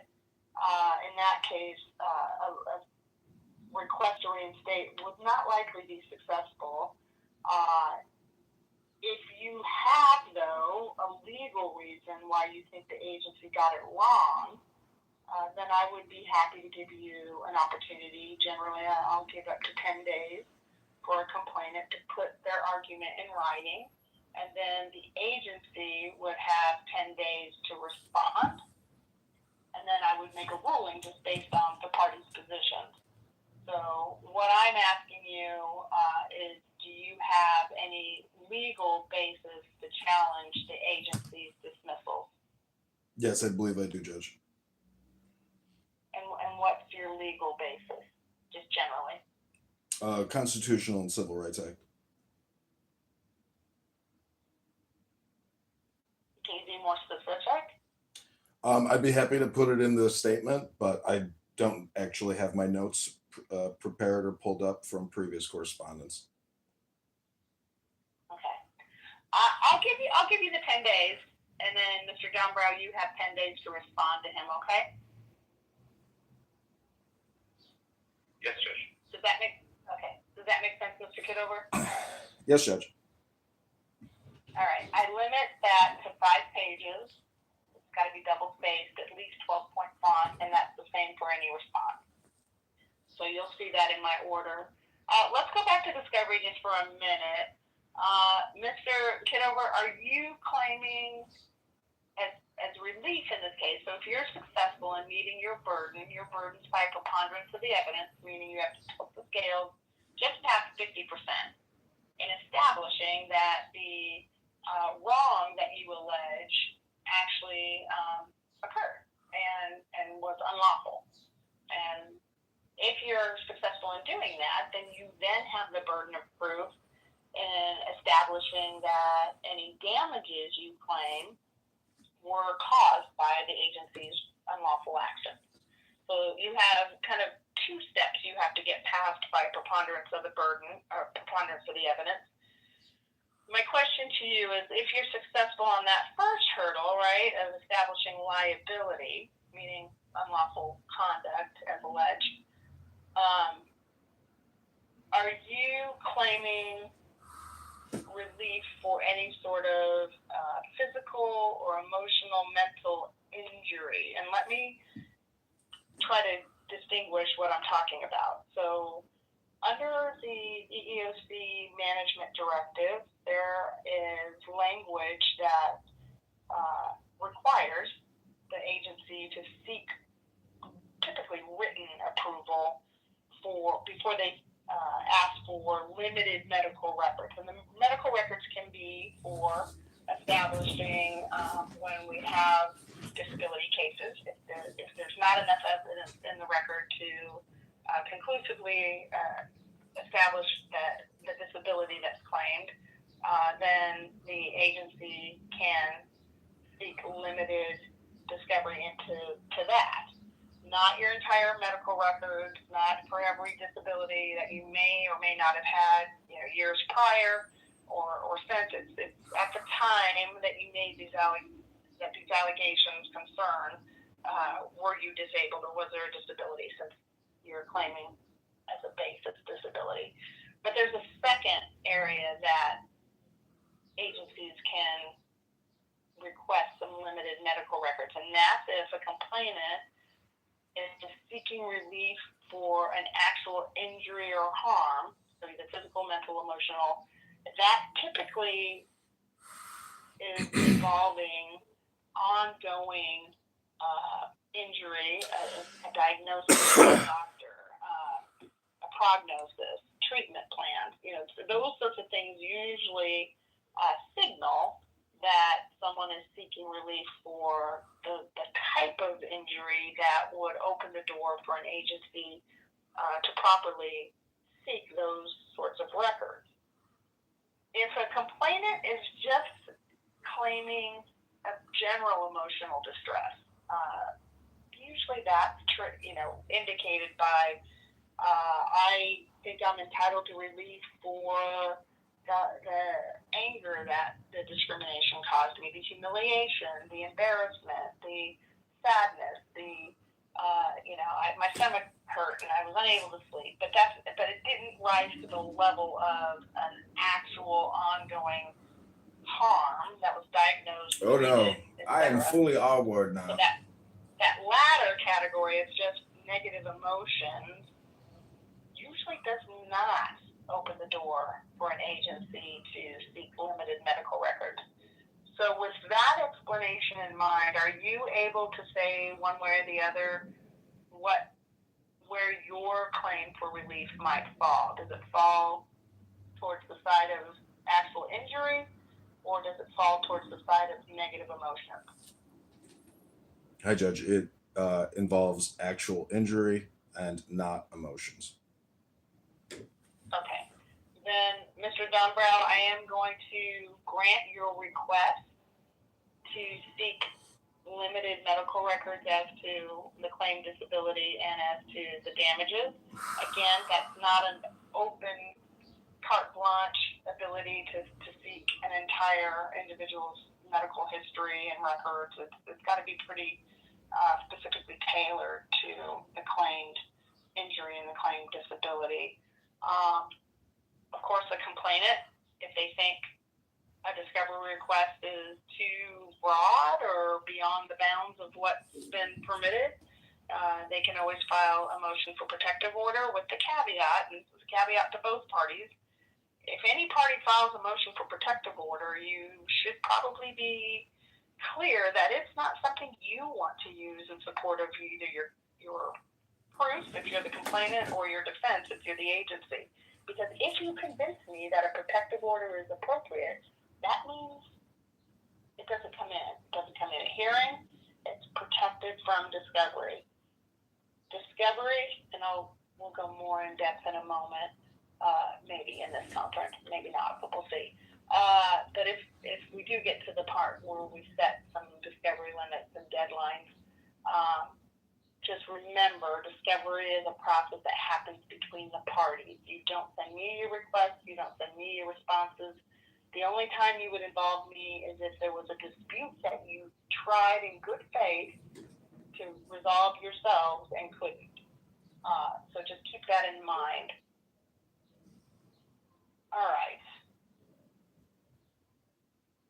Let's talk about the issue and make sure we're all on the same page with the issue that's been accepted.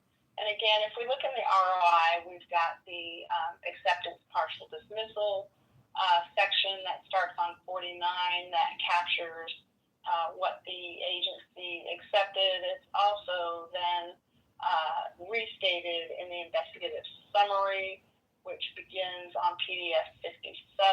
The actual statement of the issue is further down.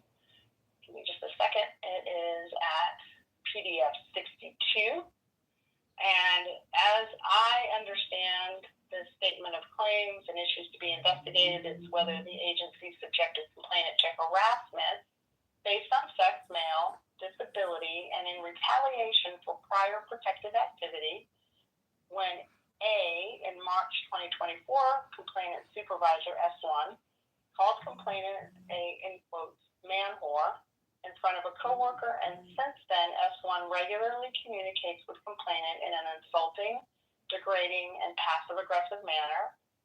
B, in April 2024, management informed complainant he would no longer be working in the Duluth project and the motor pool vehicle program.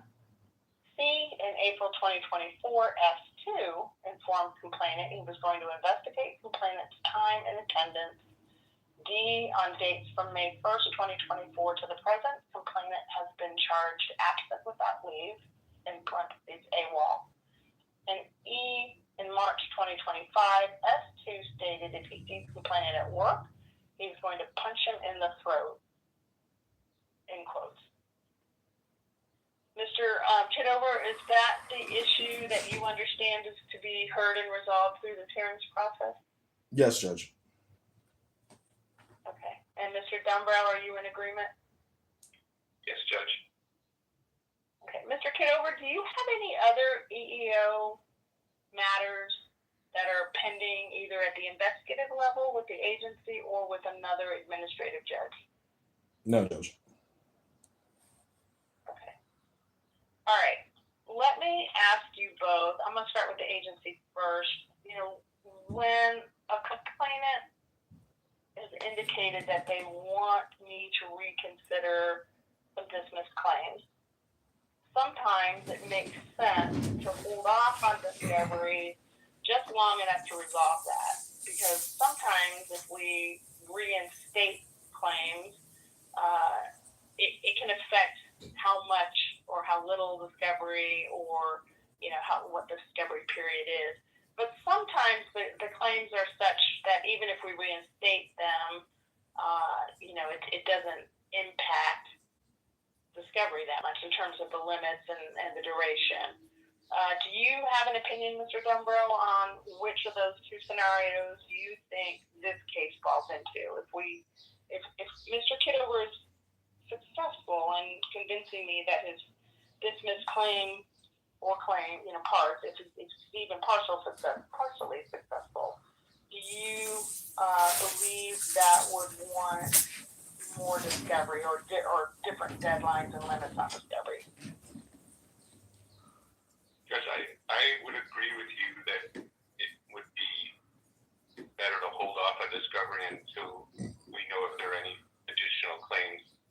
Like, for example, I think G is what we were talking, is what Mr. Kitover was talking about with his other complaints or grievance. So while there are questions that we could ask each other or that the agency could ask that aren't part of the dismissed claims, I think that there could be some additional ones that come from having any dismissed claims potentially reinstated, especially G. Okay. Mr. Kitover, do you agree with Mr. Dumbrow, or do you feel otherwise? No, I agree. I think limited discovery is fine, Judge. Right. The question is, do you agree that we should hold off on setting deadlines and limits until we've determined what may or may not be added back into the case?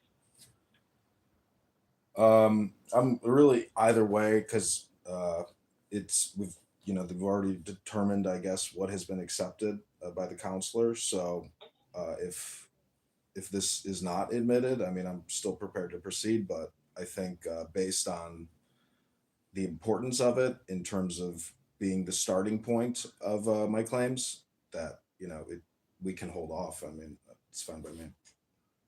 Right. Let's do this. Let's go ahead and let the request for reinstatement play out. Again, you know, that doesn't add that much more time to it. I give you each the 10-day period. So Mr. Kitover, again, what you'll see in my order is you'll have 10 days from the date of my order. And I believe I can get my order out today. So you'll have 10 days to make your arguments on why what you think should be reinstated. And then Mr. Dumbrow will get 10 additional days to respond. it usually doesn't take me that long, depending on what's going on in my calendar, to take a look at those two positions and get you a ruling.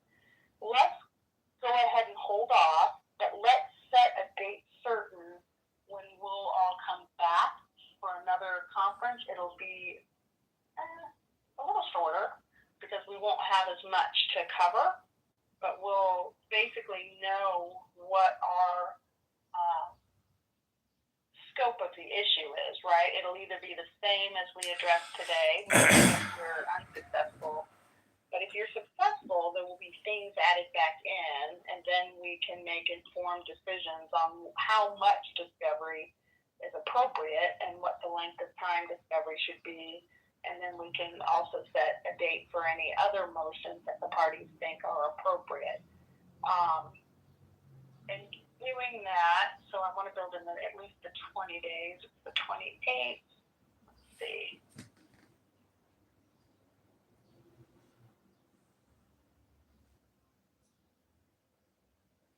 Let's look at the week of June 22nd.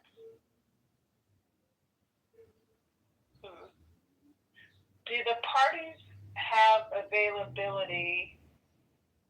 I've got some pretty good availability on the 23rd, the 24th, or the 25th, either before 11 or after 3.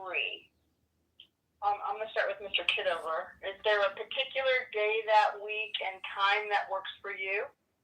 Either of those days work, and after 3 p.m. would be great. Would be better. Okay. Mr. Dunbar, what about you? Judge, the best day of those 3 is June 25th. I'm sorry, what was the time? I didn't hear the time.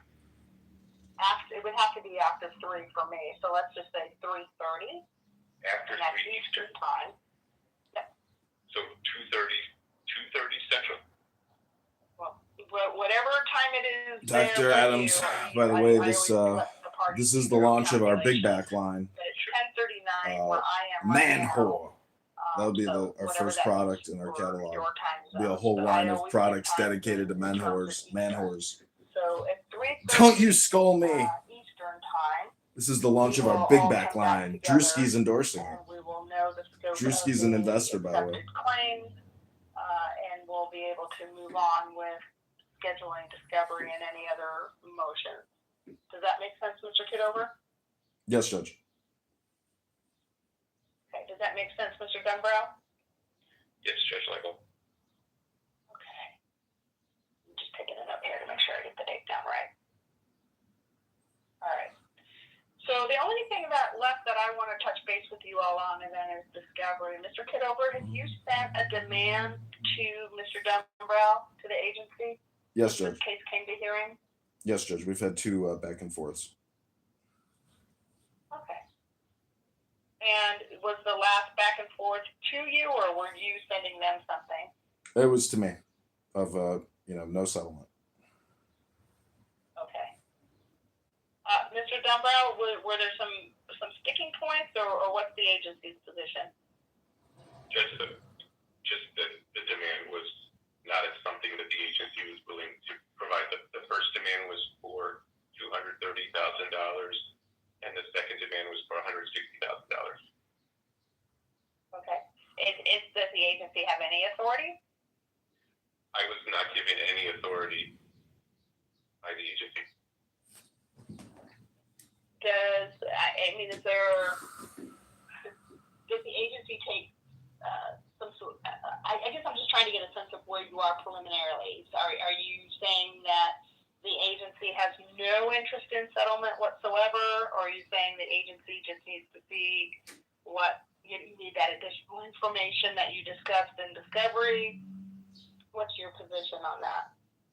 I suppose if anything could change, and I could obviously have multiple discussions with management.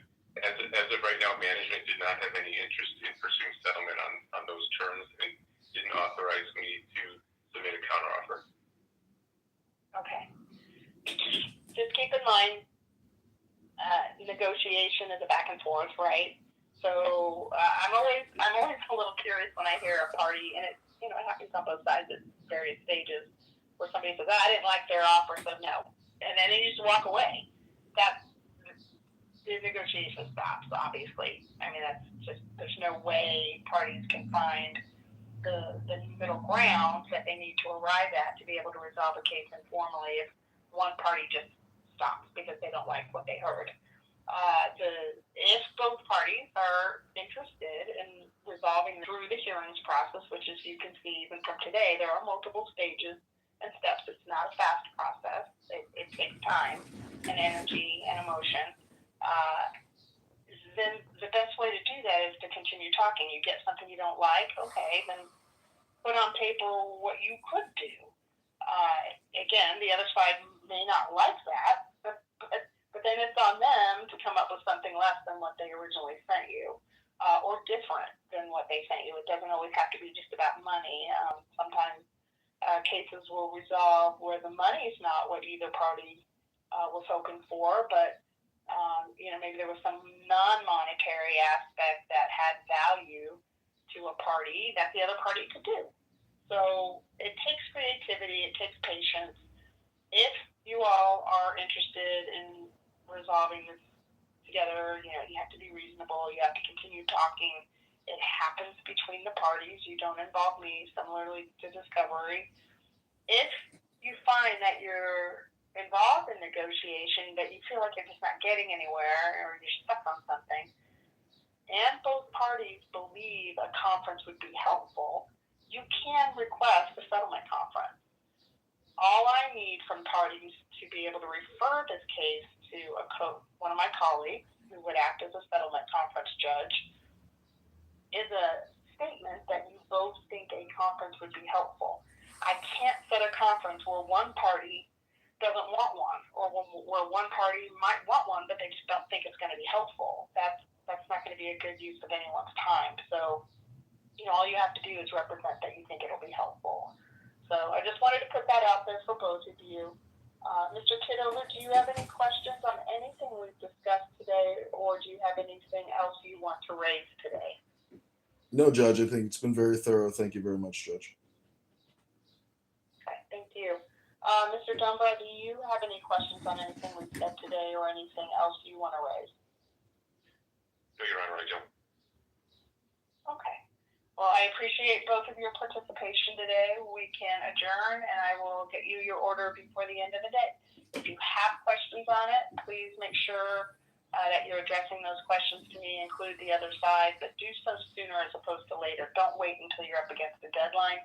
You may run into a situation where I'm not available, and then you just, again, you have to do the best you can without the benefit of my clarification. So, review it when you get it, or as soon as practical, and then make sure you're asking your questions or reaching out with any inquiry you might have on anything in the order sooner as opposed to later. We're adjourned. Thank you. Thank you. Thank you, Judge.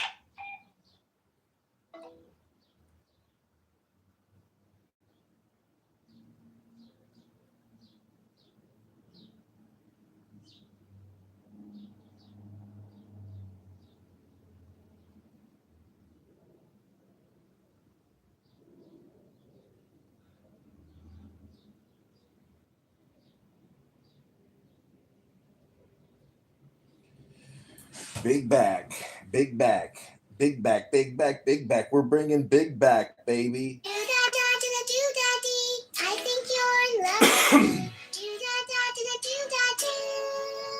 I think I love you too. I think you're in love with me. Big back, big back, big back, big back, big back, big back, big back.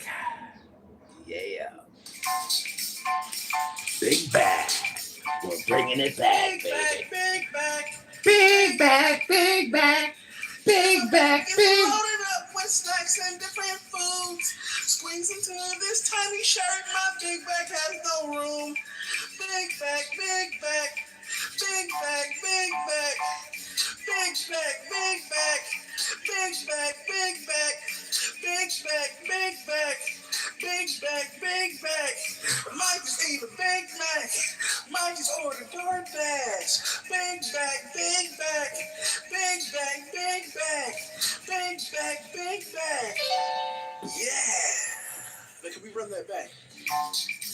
Big back, baby. It's a big back. Big back, big back, big back, big back.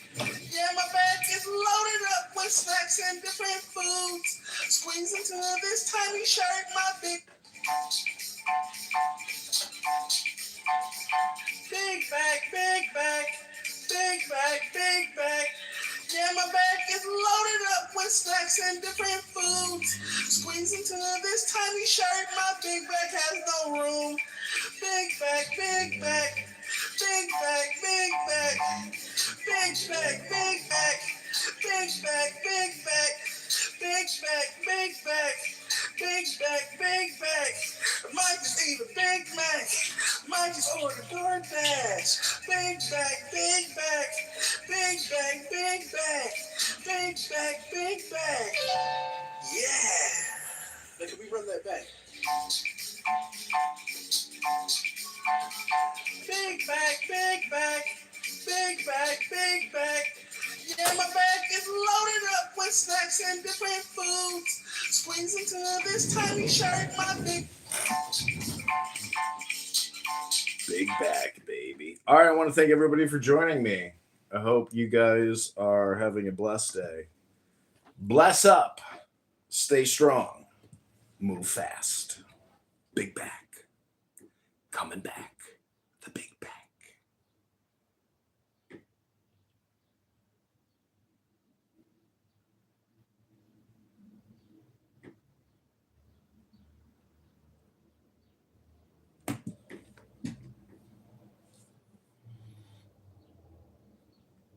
Big back.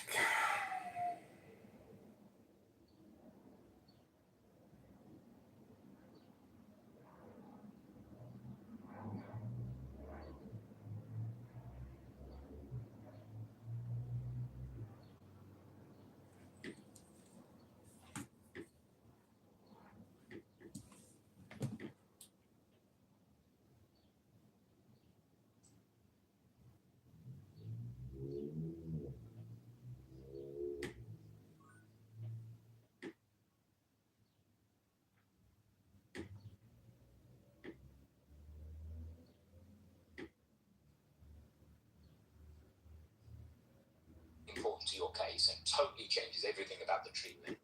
Like I don't know. Oh, by the way, I just went to the Congo and got scratched by something, right? And then you're back in England and you're shivering, and they don't know what's wrong with you. And you tell the doctor that, and you tell the AI that, and the AI just decides to ignore it. Just the attention mechanism just says, "Oh, fuck it. Who cares? He just went on holiday. I won't focus on that." And the whole diagnosis gets fucked. And or the other way around. You didn't tell it you went to the Congo, and it imagined you did. And then it starts diagnosing based on the idea you went to the Congo. You never told it that. And then you quit it. Like, why the fuck are you saying that? Oh, you said you went to the Congo. No, I didn't. Oh, yeah, I'm terribly sorry. No, you didn't. I'm here like a pregnant girl. They're the two things. They're the two kind of cats. Oh, and they're totally fixable. I know it's better. Who's there? Yeah, I think it's better, but you know, they might not do the due diligence and researching it, or maybe they can't read the cursive writing and they miss the. I just want to say, at the gym today, abs coming in. Exactly. See that definition line?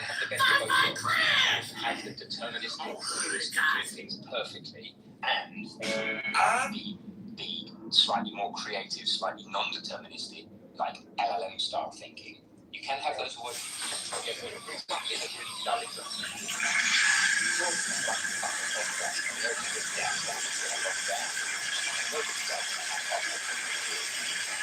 And it sits with AI.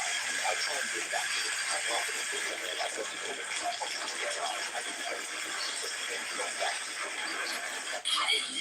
In the name of Jesus, every devil got to flee. You don't have no reason. I'm bold as a lion. I don't fear no evil. Don't think of a blue elephant. Everyone can think of a fucking blue elephant, right? There's no way to tell it not to use M dashes without mentioning M dashes, which makes it much more likely to use M dashes. Exactly. It's completely impossible. But there is a solution, and that's called a deterministic hook. So if you're using a more sophisticated tool like Claude Code or Codex or something, you can just put something called a hook in. It'll write it for you. Just say, write me a pretty. Take a look at this. You've probably never seen someone this incredible. Just because he had an argument with his wife, he packed his bags in a fit of anger and went deep into the mountains to live alone. What no one expected was that he chose to build a house in an abandoned fort. And throughout the entire process, he didn't use any modern machinery at all. The whole structure was built using high-quality wood and rattan. From measuring and cutting to the final construction, every single step was done completely by him. It has to be said, this man's building skills are truly one of a kind. As it turns out, he had grown tired of the 9-to-5 lifestyle. He wanted to use the savings he built up over the years to return to the countryside and start a new life. However, his wife strongly opposed the idea. In her eyes, he had a stable job in a big city with a promising future. She hoped he would stay focused on his career, work toward promotions, and earn a higher income. Because of this, the couple had a heated argument. In a moment of anger, he packed his things and headed deep into the mountain. He wanted to find a life that truly belonged to him. At first, his wife thought it was just a temporary thing. She believed he would come back home in a few days, defeated and regretful. He even prepared himself to persuade him to compromise and to return. But to her surprise, months passed with no news at all. Worried, she decided to go into the mountains to fight. But when she finally arrived, what she saw completely stunned her. The man had everything in a wooden cabin, perfectly organized. He chopped his own firewood, cooked his own meals, and even brewed his own wine. Eating healthy, drinking freely, living a life that was both free and fulfilling. He wasn't trying to hardship at all. This left his wife both frustrated and at all. Now, let's take a look at how he built this out, step by step. The entire process is truly amazing. At this point, the exquisite wooden house is complete. Although the video lasts only a few minutes, in reality, this man spent a total of like 7,746 hours to finish it. So please show your support for true craftsmen. Your support is the motivation behind our creation. Thank you so much for watching. If the full score is 100 points, how many points would you give this out? And it goes off and very makes you funnily enough, didn't like the final marker. The point is I think that's what you do is I consider that I say why doesn't anyone get accused? I always get accused of using my daughter. So I get it. She might have thought it was funny. You never know. Oh yeah, I'm sure she did. But when my daughter wouldn't do her homework or she got in trouble at school, I would beat her severely, but not with physical violence. I would take her to this 30-degree hill and make her do up downs because I understand that she's young and she's got these endorphins and been sitting around, and she behaved much differently and much more calm and rational when I would wear her body out and her mind would relax. And people would see me outside, running with my daughter, and she's crying and whimpering and being overly dramatic. And I'm saying, get up that hill. If you want your phone back, if you want your privileges back, you're going to have to go up and down this hill another 5 times. But, she ended up becoming very successful and well disciplined. But I get it. Yeah, people think that's interesting though. That's completely. I've never made my kids do anything apart from not run in front of cars and things. But similar result. Yeah, I mean, she at the end of the day, she didn't enjoy that. Although she laughed at it, and so did her brother like a drain. That she didn't enjoy that photo, so that end video.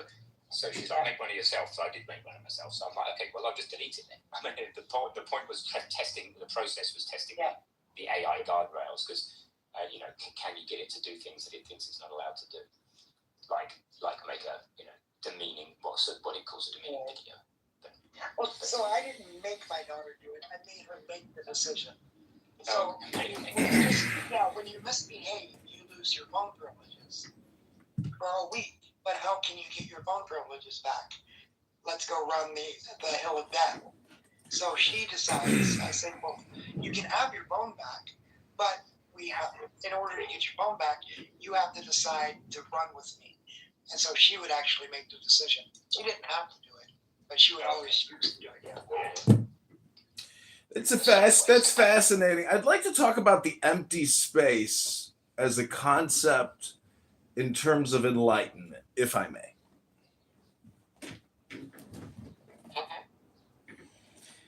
So, in terms of the empty space, if you are to ponder and to think about space, the vacuum, the distance between object A and object B, it actually creates object A and object B, because without the space, you can't have the object.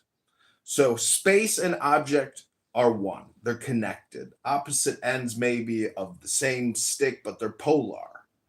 And so space is a little bit like the ocean, meaning it's a reservoir. The analogy would be your emotions or your concepts and your thoughts. So, my big complaint about Elon Musk is that he keeps pushing propaganda to get Americans to invest their tax dollars into lunar colonies. And to me, if you understand space, you would understand that we already technically are on the moon, because it's one system. And to waste our money on lunar colonies when we don't even have housing for tens of millions of Americans, it's ludicrous. It's anti-American. It's anti-patriotic, and it's really just a grift to keep federal dollars flowing to Elon Musk, SpaceX, etc. And Elon Musk actually, he's like a flat earther, meaning that he's grifting, and you should call him out on it, because it's your future, and America is its own country. I know we're in a global community of countries, but we have a shared legacy and a shared destiny, and it's not on the fucking moon. So, call it out for what it is: a scam, a grift, a fraud. That's what space can be. It doesn't have to be that way. I know space is so important. We have all these satellites in geosynchronous orbit that make this communication possible, probably right now. But, putting data centers in your backyard so Mark Zuckerberg can make another 10 billion. Meanwhile, the water in your house goes out and there's no compensation from Mark Zuckerberg as he's on his $300 million super yacht and his $60 million follow-on carrier yacht. So is that it? Is that good enough? I hope you guys liked it. You could call it empty space if you want. That was awesome. Like, it's actually interesting because, like, when I listen to you as somebody who's like studied and well versed and in all of this, I really appreciate how you stuck with Shunyata there, and then gravitated towards Elon Musk and his grift. You do provide a great deal of service for people, even if they're unable to realize it. About to get kicked from the room. And you do a great job with a sense of humor. I would say just don't harass people and you'll get a better response, because like somebody like you could really make traction on social media if you actually did it the right way. However you're doing it right now, whatever you choose to do, just Hello? I support you. You're incredibly intelligent. And if anybody was listening at the beginning, if you didn't comprehend or realize, sometimes it takes lifetimes to comprehend that. Yes, sometimes it can take lifetimes to comprehend that Elon Musk is a flat earther. No, Shunyata. It's actually like a really hard concept to comprehend intellectually, and even an intellectual conception of Shunyata is not a direct realization of the experience. I'm just repeating what he said. Quote. Yeah, but I was bringing attention to I heard the value of what he said before you want to pay attention to the shit to just bring shit into the room. It's not. Hold on just a second. Please allow me to speak for 2 minutes uninterrupted. I've been listening for 20 minutes. I haven't said a single fucking word. Yes, you're right. I'm simply paying attention to what he said. If you want to bang on me for that, that's fine. But I'm going to emphasize two things that he said. Elon Musk is a flat earther. I see no evidence of that whatsoever. The second thing that he said, which I find no evidence whatsoever, Elon Musk is spreading propaganda. Now, if he wants to provide evidence that Elon Musk is a flat earther, I'm all ears. If he wants to provide evidence that Elon Musk is spreading propaganda, I'm willing to listen to the actual propaganda that he claims he's spreading. Thank you. Yeah, and I was just bringing attention to what he said about shunyata, which is translated into English as emptiness. And that's what I was complimenting on. I would think that rhetoric would have been a better emphasis. Like there's this Nobel Prize winning economist, Robert Shiller. He wrote a book called Narrative Economics. And people use rhetoric and narrative in order to set a story to support their economic purposes and to make money. And this is what Elon is doing. So you can fact check that all you want, but I would pay attention to Robert Shiller's work in narrative economics. You want a Pulitzer, you want a Nobel Prize for economics for a reason. And I would pay attention to what people say in this room because they haven't won a Nobel Peace Prize. No, I've paid attention to what he said, and I actually commented on both parts of it. So yeah, and isn't it interesting, we were talking about attention with large language models, and isn't it interesting how natural language processing works and what people actually choose to pay attention to while they're listening to another person speak? Yes, exactly. I agree with you completely. Well, let me just say this. The evidence for the narrative economics is all over Elon Musk's X space, if you want, or X account, if you do want to see the evidence. And unlike an actual trial in the real world, where actually I just got off of a conference call and a status hearing with a judge and attorney because I'm suing the federal government, this is not an actual courtroom, Steve. This is a conference call for strokers. It's called Dinner for Schmucks. Welcome to your reality. Hello? Oh, hello! Because even and see, dude, this is what you're defending, dude. Space. I actually got here in the space that I'm occupying right now. I did not have a chance to respond, but did not support what he said. I appreciate that. I don't support what he said either. Well, I would just quote Pro Lyrical here, who yesterday said he doesn't give an F about this app and the stupid people here because he's got a life and he's busy running it, and this app is tangential, just a little sidekick piece in his little back pocket. So if you didn't hear what I said, I'll quickly give you the recap. Elon Musk is a propagandist. His X account, the biggest one on the platform, propagandizes lunar development. The only way to pay for lunar development is through taxation and borrowing. As an American, as a voter, and as a politician, I stand up and reject Elon Musk's vision of because he wants to. This is his logical reasoning for why he wants lunar colonies, to preserve and maintain continuity of human consciousness.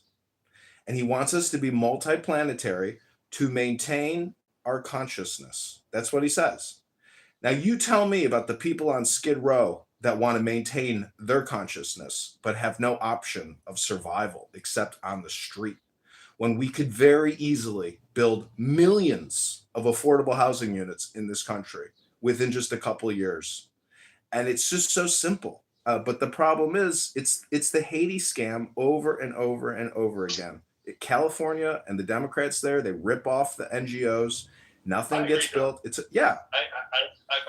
I apply it equally, though. I don't know if you do. So, do you think the billion for the ballroom could be better spent on the homelessness as well? Because I know you're a Trump fan. Are you able to say that as well? Yeah, sure. Why not? I don't care about a stupid ballroom at the White House. Who gives a fuck? Oh, I appreciate that. I appreciate it because you do got to apply it kind of equally. And but the thing about the ballroom is, difference. And I do think there is. You can make an argument for a different kind of return on investment with the stuff that goes on with the moon. And while I do think a lot of it is posturing and posing and always has been, there's certainly very real science that takes place. So I mean, it's not all. No, I agree. And just like this app, while you're very correct, I do take it as entertainment, like I think you do. There is also very real conversation that takes place, and so it's more fun to engage in the conversation when it's stimulating. Sometimes stimulating is because of the ridiculous things that people say. That sometimes can be entertaining. But if we had our druthers, we'd probably all rather be in rooms that are both entertaining, stimulating, and bring up ideas that we've never got to think about, as opposed to just people screaming and hollering or whatever. But that's especially when you're reminded of how waste of time Clubhouse can be for anything other than a radio station that you choose to interact on when you like what's on the station. And speaking of the ridiculous things that people say, you still haven't addressed the two things that I repeated that you said. Number one, Elon Musk is a flat earther, and number two, Elon Musk is spreading rhetoric. Yeah. So if you choose to retract those two No, statements, you don't understand. then I'm not. we're all good. I'm not saying If he's you- a. I'm not saying he's a. If you choose not to retract those two statements, then I'm going to continue to call you on your bullshit. Okay. Let me retract the flat earther, because he's not a flat earther in the sense that we know them here on Clown House and on other platforms. I mean that flat earthers don't understand what they're even talking about, what they're trying to express, but have they have a linguistic language incapability. Is they're trying to talk about philosophy, and they believe that economic and equity and it should be flat, meaning that we should have real equality. But they are actually, that's why I'm saying Elon is deranged in the same way. Not that he's an actual flat earther, so let me retract that. And when I say rhetoric, I just mean propaganda. Elon Musk is the spreader of some of the most anti-American propaganda out there, which is to continue taxing and borrowing from us to support his utopian dream fantasy of maintaining human consciousness on lunar colonies. It is the epitome of anti-American stupidity. And he is an elite liberal intellectual, like many of you in this room, who don't know how to defend your home, don't know how to defend a perimeter, don't know how to have a moral. I know some of you agree with me that I think the biggest problem is our immoral currency. Yeah, immoral currency. You know it, I know it. 40 trillion in debt, $7 trillion a year in budget. It's outrageous. I land. Thank you, John. Yeah, so you've got a lot of outrage at Elon for things like that. You have an outrage for spending taxpayer money on the moon, on a lot of things like that. And and when asked about the ballroom, you don't care about that. Yeah, you don't care about that.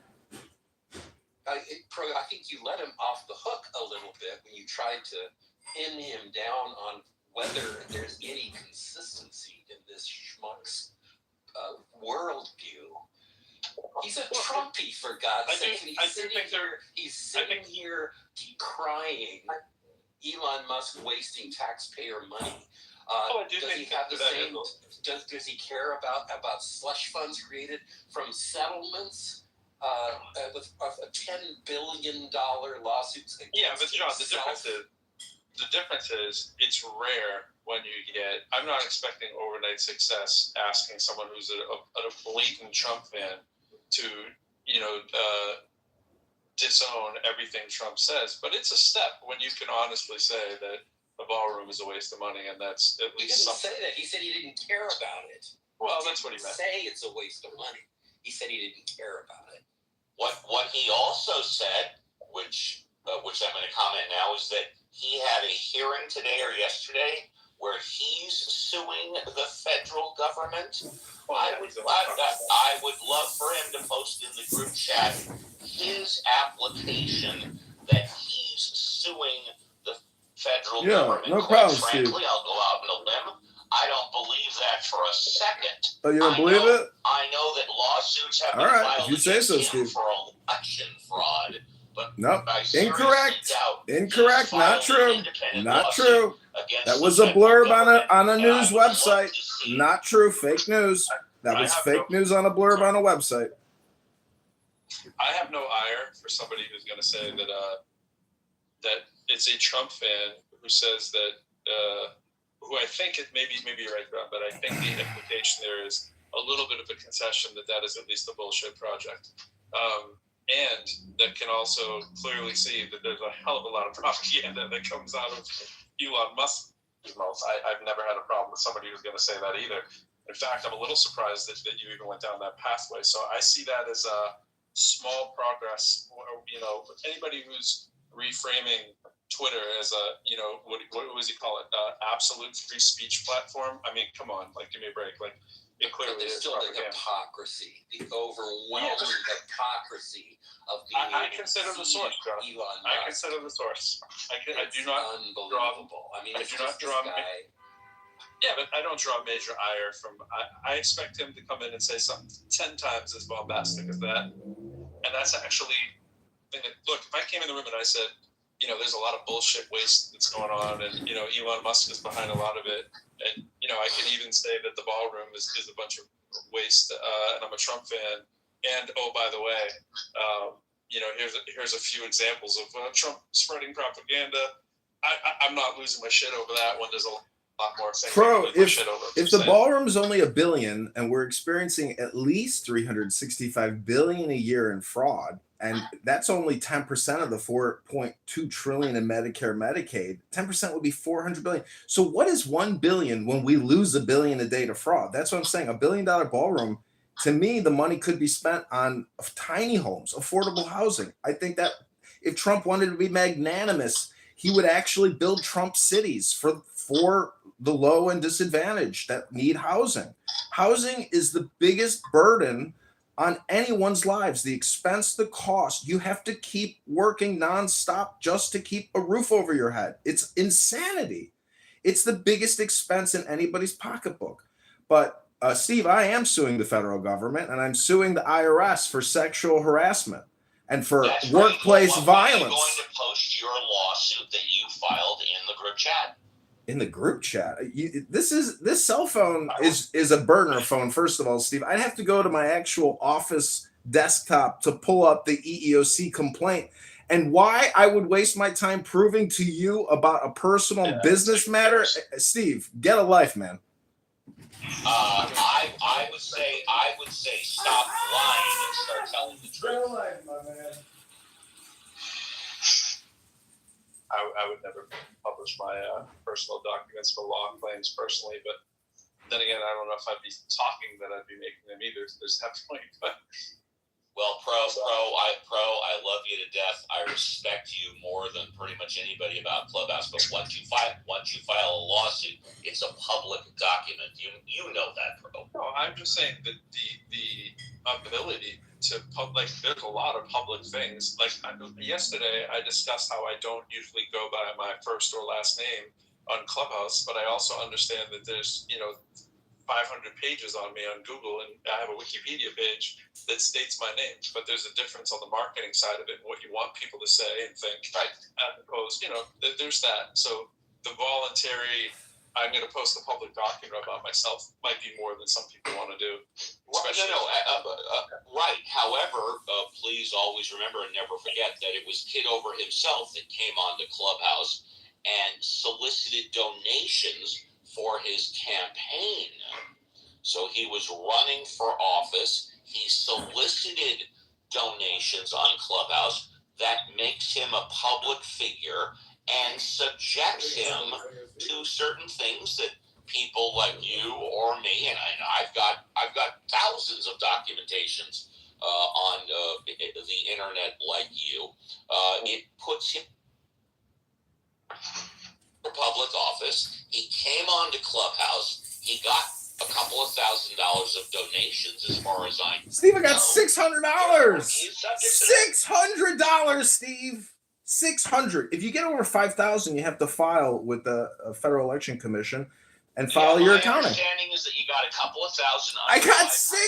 And then of your 12 or 1,500 signatures, they were only able to verify a couple of hundred were legit, which is why an investigation was opened up against you for election fraud. There was no investigation opened for election fraud. Am I right or Steve, wrong? Steve, there was no investigation. Hello? Are you going to let me speak after these ludicrous accusations? Steve, I ran a clean campaign.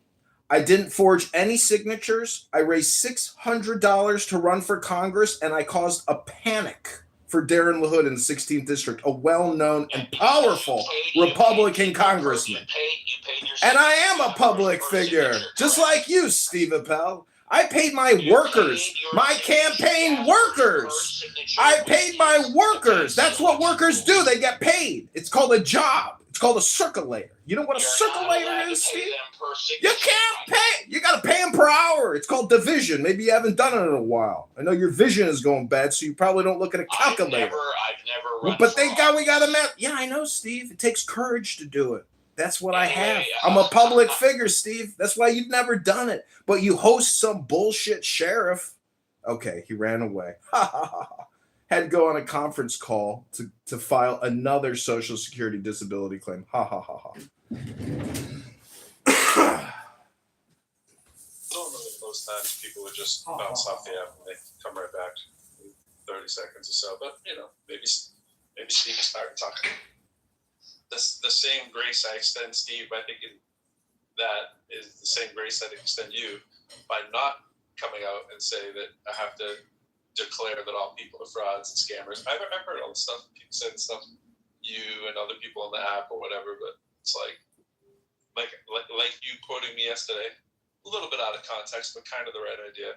It's like at the end of the day, I really don't care. Like it's not my business. It's not my business to point the finger and tail wag on somebody who's not trying to immediately interfere with my own doing. So I usually kind of stay out of it, but I just kind of try to judge what people are saying and what they're not saying. But I think people carry a lot of baggage from conversation to conversation. I generally don't even remember conversation to conversation that I have with people. I try to always be like that, and then just start the next conversation. Now, do I remember a little of it? Sure. Do you get the context? Yeah. But people come on doing flamethrowers all the time, and people just because they had a bad experience with them or whatever right out the gate, it's like, bro, that's what makes the app sometimes ridiculous. Well, this is where I think people are unaware that they are their own worst enemies. And, what's interesting about AI and super intelligence is a corporation is indeed like its own super intelligent city or corporation. And this app is a corporation, and people plug into the corporation to have all this communication, to generate data, to generate revenue. But it's still a corporation. So in a way, this is like the corporation of the future where nobody gets paid to come to work. So, we are volunteers, so to say. Yeah, we're volunteers, but you could look at it as like employees and not volunteers, because technically people come here with the attitude of an employee. And as you just witnessed, Steve, who works in the legal profession, for him, his kick is to come here and get to play the judge or an attorney, because he's not an attorney. He's a paralegal. Unpaid, though. Unpaid, but it's work. Because it's just your time. Where you spend your time is your work, the creation and the creative value you bring. So, in many ways, Clubhouse is like the empty space. Space is like a corporation as well. And the thing to me, which is so amazing is if you study astrology and tarot and occult sciences or occult philosophy, especially with the zodiac and planets. Most people like I'm actually looking at the moon now in my backyard with a telescope. And when you spend time looking at a moon and then you start thinking about the concepts attached to the moon, it's interesting. And not a lot of people, your average everyday person, doesn't have the time or the desire to maybe explore that content, which is just there. But it's just crazy that people will spend their whole lives and never contemplate what the fuck Saturn means, or what Jupiter Yeah, they're all means, flat, or Mars, or Mercury, or Venus. I mean, do you like astrology, Miss? Look at it, right? Do you like astrology, Miss Nancy? Oh yeah, I do. Because to me, those are. Telescope and I've looked, but it's not good yet. I don't necessarily mean like physical astronomy. I'm talking about the subjective, not the objective. And so I was going to try to bridge. I was going to try to bridge with Steve and say, listen, Steve, I'm playing devil's advocate here. I do side with you with regards to science and objectivity, because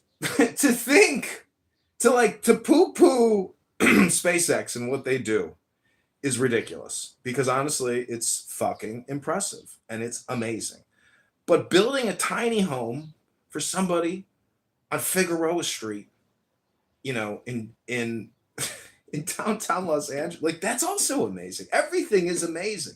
But the thing to me is priorities. Lunar terraforming is not the priority of America. And it never should be and never will be. But that's what Elon Musk says it should be. And that narrative farming, that content farming, it actually flows to federal dollars, tens of billions of dollars that Elon wants to get, because the truth is almost all profit is derived and created at the federal level.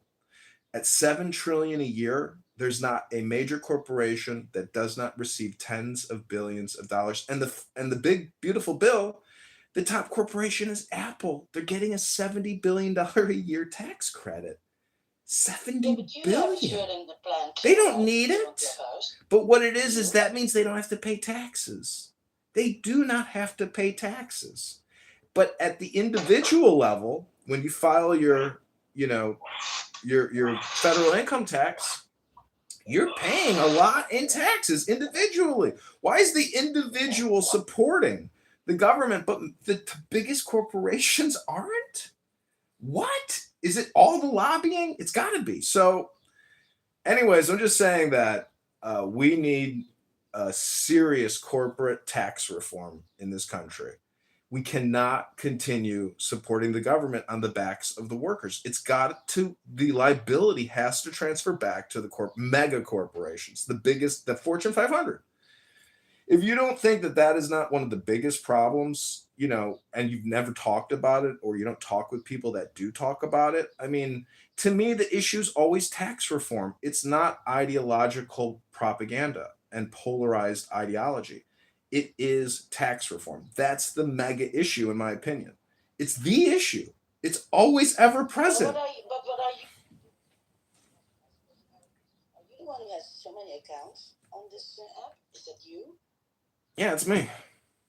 Oh, wow. But that's also work and an effort. You do more work than we do. We have maybe 1-2 houses, that's it. But you're actually working on it, that you get people there. Yeah? And you have a lot of accounts. It's not heavy lifting. It's pushing a button. I don't know. That looks to me. Well, have you ever worked in a restaurant for 10 hours? I mean, I'm not coming home broken. I'm just curious because, why they're after you, and I heard a little bit of what Steve said, but I didn't understand what was going on. I ran for Congress, and I solicited money here, and people were promoting me here, and I raised a meager $600. $600. And I think my total campaign spent probably like $2,000. No, way more than that, like $4,000 or $5,000. And I had to generate signatures, and I'm accused by my opponent. Now, no, it's not the election commission. It is my opponent who I have accused of fraud. He accused me of fraud. but I accused him of fraud 1,000 times. So I'm not that upset that I'm accused of fraud because I've accused him of fraud 1,000 times publicly. COVID-19 is the biggest fraud ever created in terms of legislation and HRX to create trillions of dollars in debt. So, I didn't forge any signatures. I paid employees to go out there and get me signatures in Rockford, which is in the precinct. And I think some of the people involved in the network of people, of the girl that I hired off of Craigslist, I think her boyfriend, they must have gone to a restaurant and bullshitted some of the petitions. Now, I have no way of knowing that. And they didn't do a full audit of my petitions. And the woman who worked for me is less than reliable. Let's put it that way. She was hard to communicate with. She disappeared on me. I had to hire an Uber to go to Rockford to bring the petitions to Chicago. She was extremely difficult to work with, and I was being shaken down. Okay? So Did you not fire her then? She worked for you. well, it's just a temp position. It's not some type of, business. So anyways, okay. I'm just saying people on this app like to rag on me, but I have the experience now of running for Congress. That experience is invaluable. Not many people in their lives will ever experience running that. for Congress for real. Yeah. Yeah. No, Start to because finish. I never met somebody running for Congress sitting here on the app. Yeah, I ran it start to finish. That was my second campaign. Okay. My first campaign was to run for committee person, which is a know-nothing, unpaid position within the party. And that was my first experience with lawsuits. There's a quasi-election court that every candidate goes through with regards to petitions and challenges to your signatures. And now I'm running for mayor of Chicago. The interesting thing about... You wanted to be a mayor from Chicago? Yeah, I'm a resident. I'm a resident of Chicago, and I'm running for mayor in Chicago. And the most interesting thing that I have discovered. When you are accused of fraud, can you then become a mayor? Of course, like Trump. Well, you got to understand, fraud on the internet is just online rhetoric, banter, and defamation and slander. It's to defame an individual. And again, as I just said earlier, I defamed and slandered my opponent 10,000 times by calling him a fraud. Because if we have an unbalanced budget and you're siphoning $2 trillion off the top, which is just a skim, you are engaged in immoral, unethical, less than virtuous financial management of our system. It's my opinion. We could take out $2 trillion from our annual budget right now and call it a day. But we won't do it because that money is the cheddar. That's the cream on top of the milk. And what are you going to do? You're going to stop? You're going to stop the VIG? That's what it's come down to. We have a $40 trillion mortgage. We got a $2 trillion skim, and we have a $1.2 trillion annual interest payment. So the whole thing is now completely set up against the average American to completely impugn a system of debt slavery against you your entire lifetime. If you're 20, you can't escape this. So as a liberation mayor or a libertarian or a Republican or a Democrat, it doesn't matter what party I am in, you have to advocate for tax reform and ultimately debt resolution. Because it's unfair to ask a 21-year-old today to work for 50 years to service the debt. Like, we need a debt jubilee or some kind of consolidation. It's within our power to do these things because we can shape the narrative based off of our words. And it will bankrupt the entire system, and banks will become insolvent, but they will recapitalize, and new technology will have to take its place. We need the entire legal industrial complex to also, we need to see, this is the problem with Elon. We don't need to terraform the moon. We need to terraform industries and categories of business in our society. And we can't expect a 21-year-old with $120,000 in college student loans and $450,000 in federal debt liabilities to accept $1 million debt that they have to work to repay, and it's only growing. Yeah, that's sad. Norway doesn't have this problem. Saudi Arabia doesn't have this problem. Many countries do not have this problem. Their citizens have a surplus. Lower the prices for the ones who really want to study, really go to school. I'm just advocating. Make to lower the prices. I would say there are students. They're not like rich can have a job. I'm just advocating for legal debt resolution, and not civil war and not violence ever, because we can settle this on the ledger with a pen. It was created with a pen. We can solve it with a pen. There's no need for violence. However, if you study the French Revolution, which is really like its own microcosm of violence and political polarization, but also intellectual and knowledge, intelligence, reformation about how to run society. We have an incredible opportunity in America to literally do as we please. And it's because the world has bought into America. America is like still the new world to China, to India, to Europe. We are this third party agent which has the continuity of consciousness, which is what Elon wants to deposit on the lunar surface, which is stupidity. Because we've already got it here. We've got to play our game here in America now and not waste our fucking money on terraforming the moon.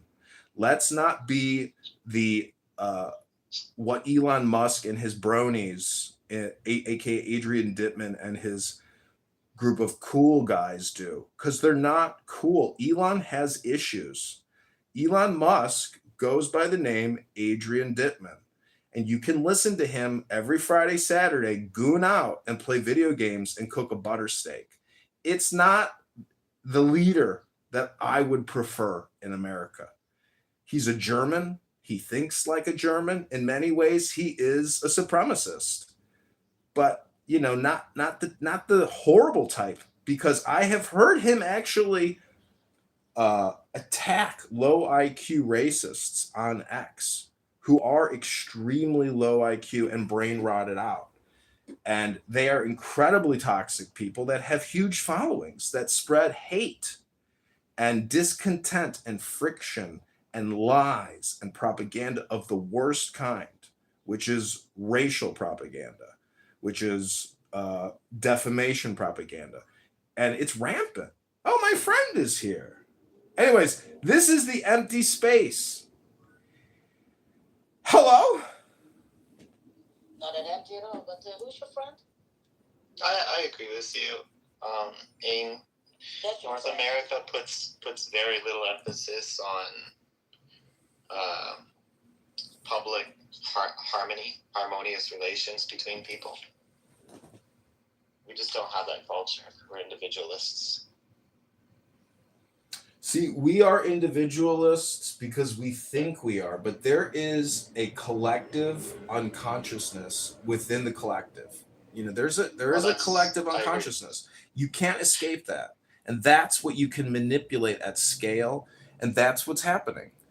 No, exactly right. That's actually very insightful.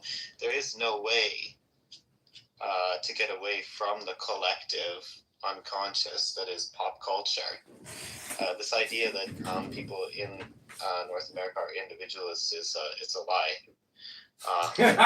You just went from going we are all individualists to none of us are individualists. You see how quick you can flip it? Emphasis put on this and very little effort by the government to bring people together. So it's problematic. It's a very young and immature and selfish culture at this point in our development.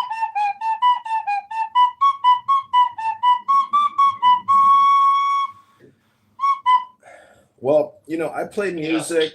I consider myself a musician, a politician, and a magician, amongst other things. But to me, being a musician is really the most fun, because I think that there is a challenge that everyone individually has to face, which is, how do I maintain intelligence, knowledge, and equilibrium to engage in some type of profitable trade. Because that little book I have, The Virtue of Selfishness, is all about altruism versus egoism. And you need a healthy balance. The healthy balance is really what you could call the middle pillar of strength. You know, of Can you split the difference between altruism and what was it? The two that you mentioned, altruism and this is why I read books, my friend. Egoism. What's the difference? Like, can you kind of define and split? Yeah. Altruism is sacrificing self for others, which is truly wealth redistribution.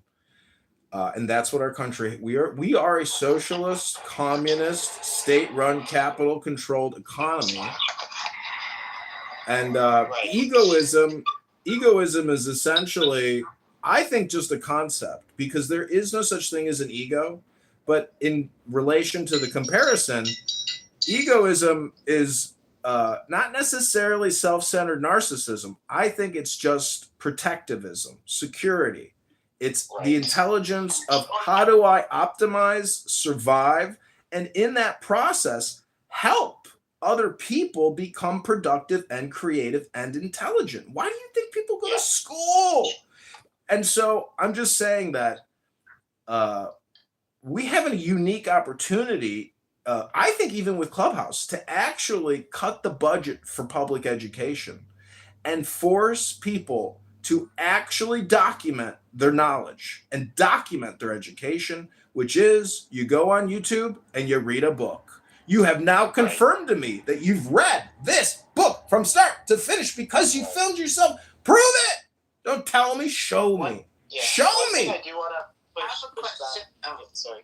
Well, one thing I want to push back against is, Bull rush. You know, when we talk about altruism or equality, these sorts of things within North America, very often we're referring to money, things like money, but I don't see that as our largest problem. People lacking money is not a problem in itself. Not exactly. I mean, it is problematic. I think the greatest difficulty that we have is crafting a high trust society. If you're poor, but if you have health care, if you're poor but you feel like there is a very good chance of raising yourself up. All over Elon Musk's X space.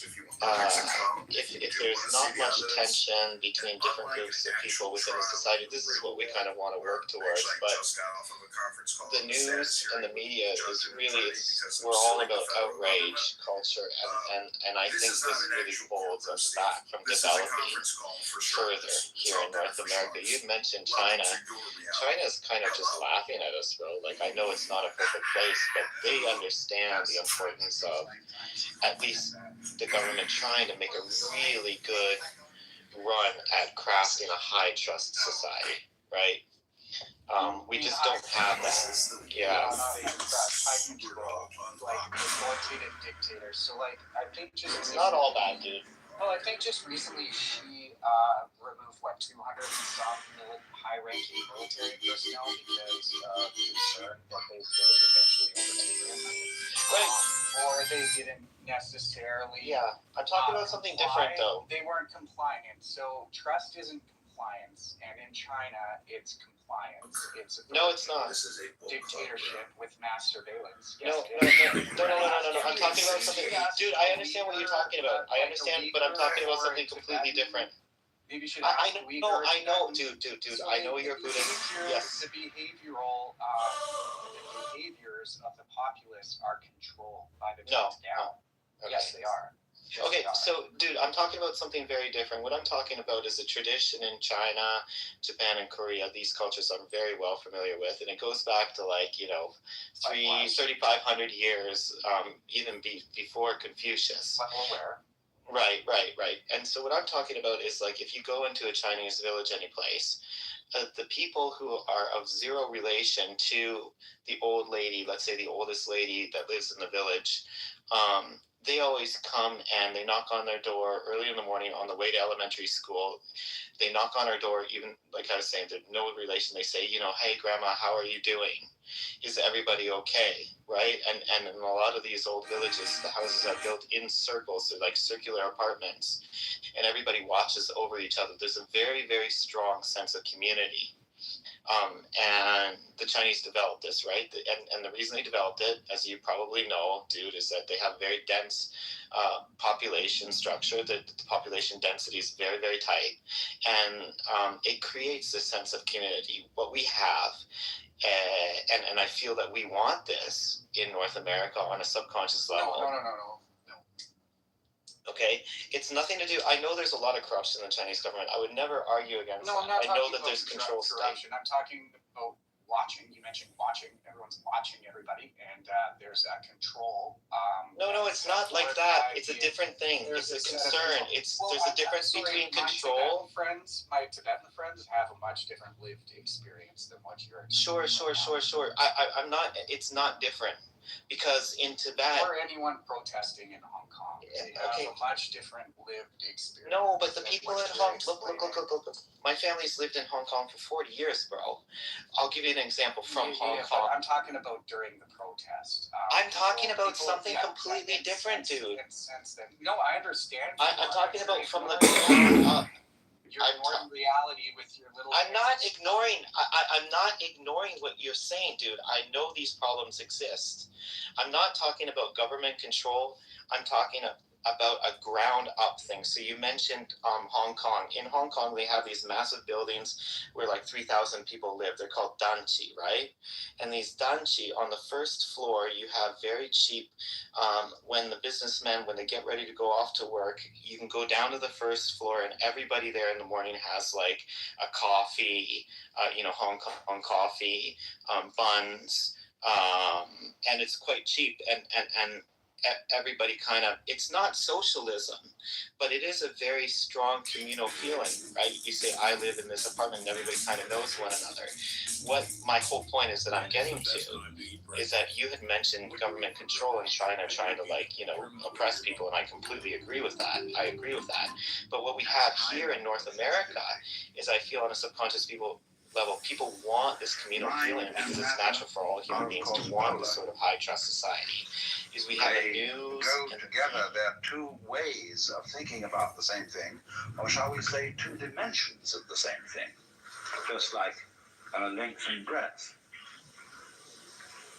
or just, shall we say, like shape and color. You see, nobody ever saw a shape that wasn't colored. Nobody ever saw a color that wasn't shaped.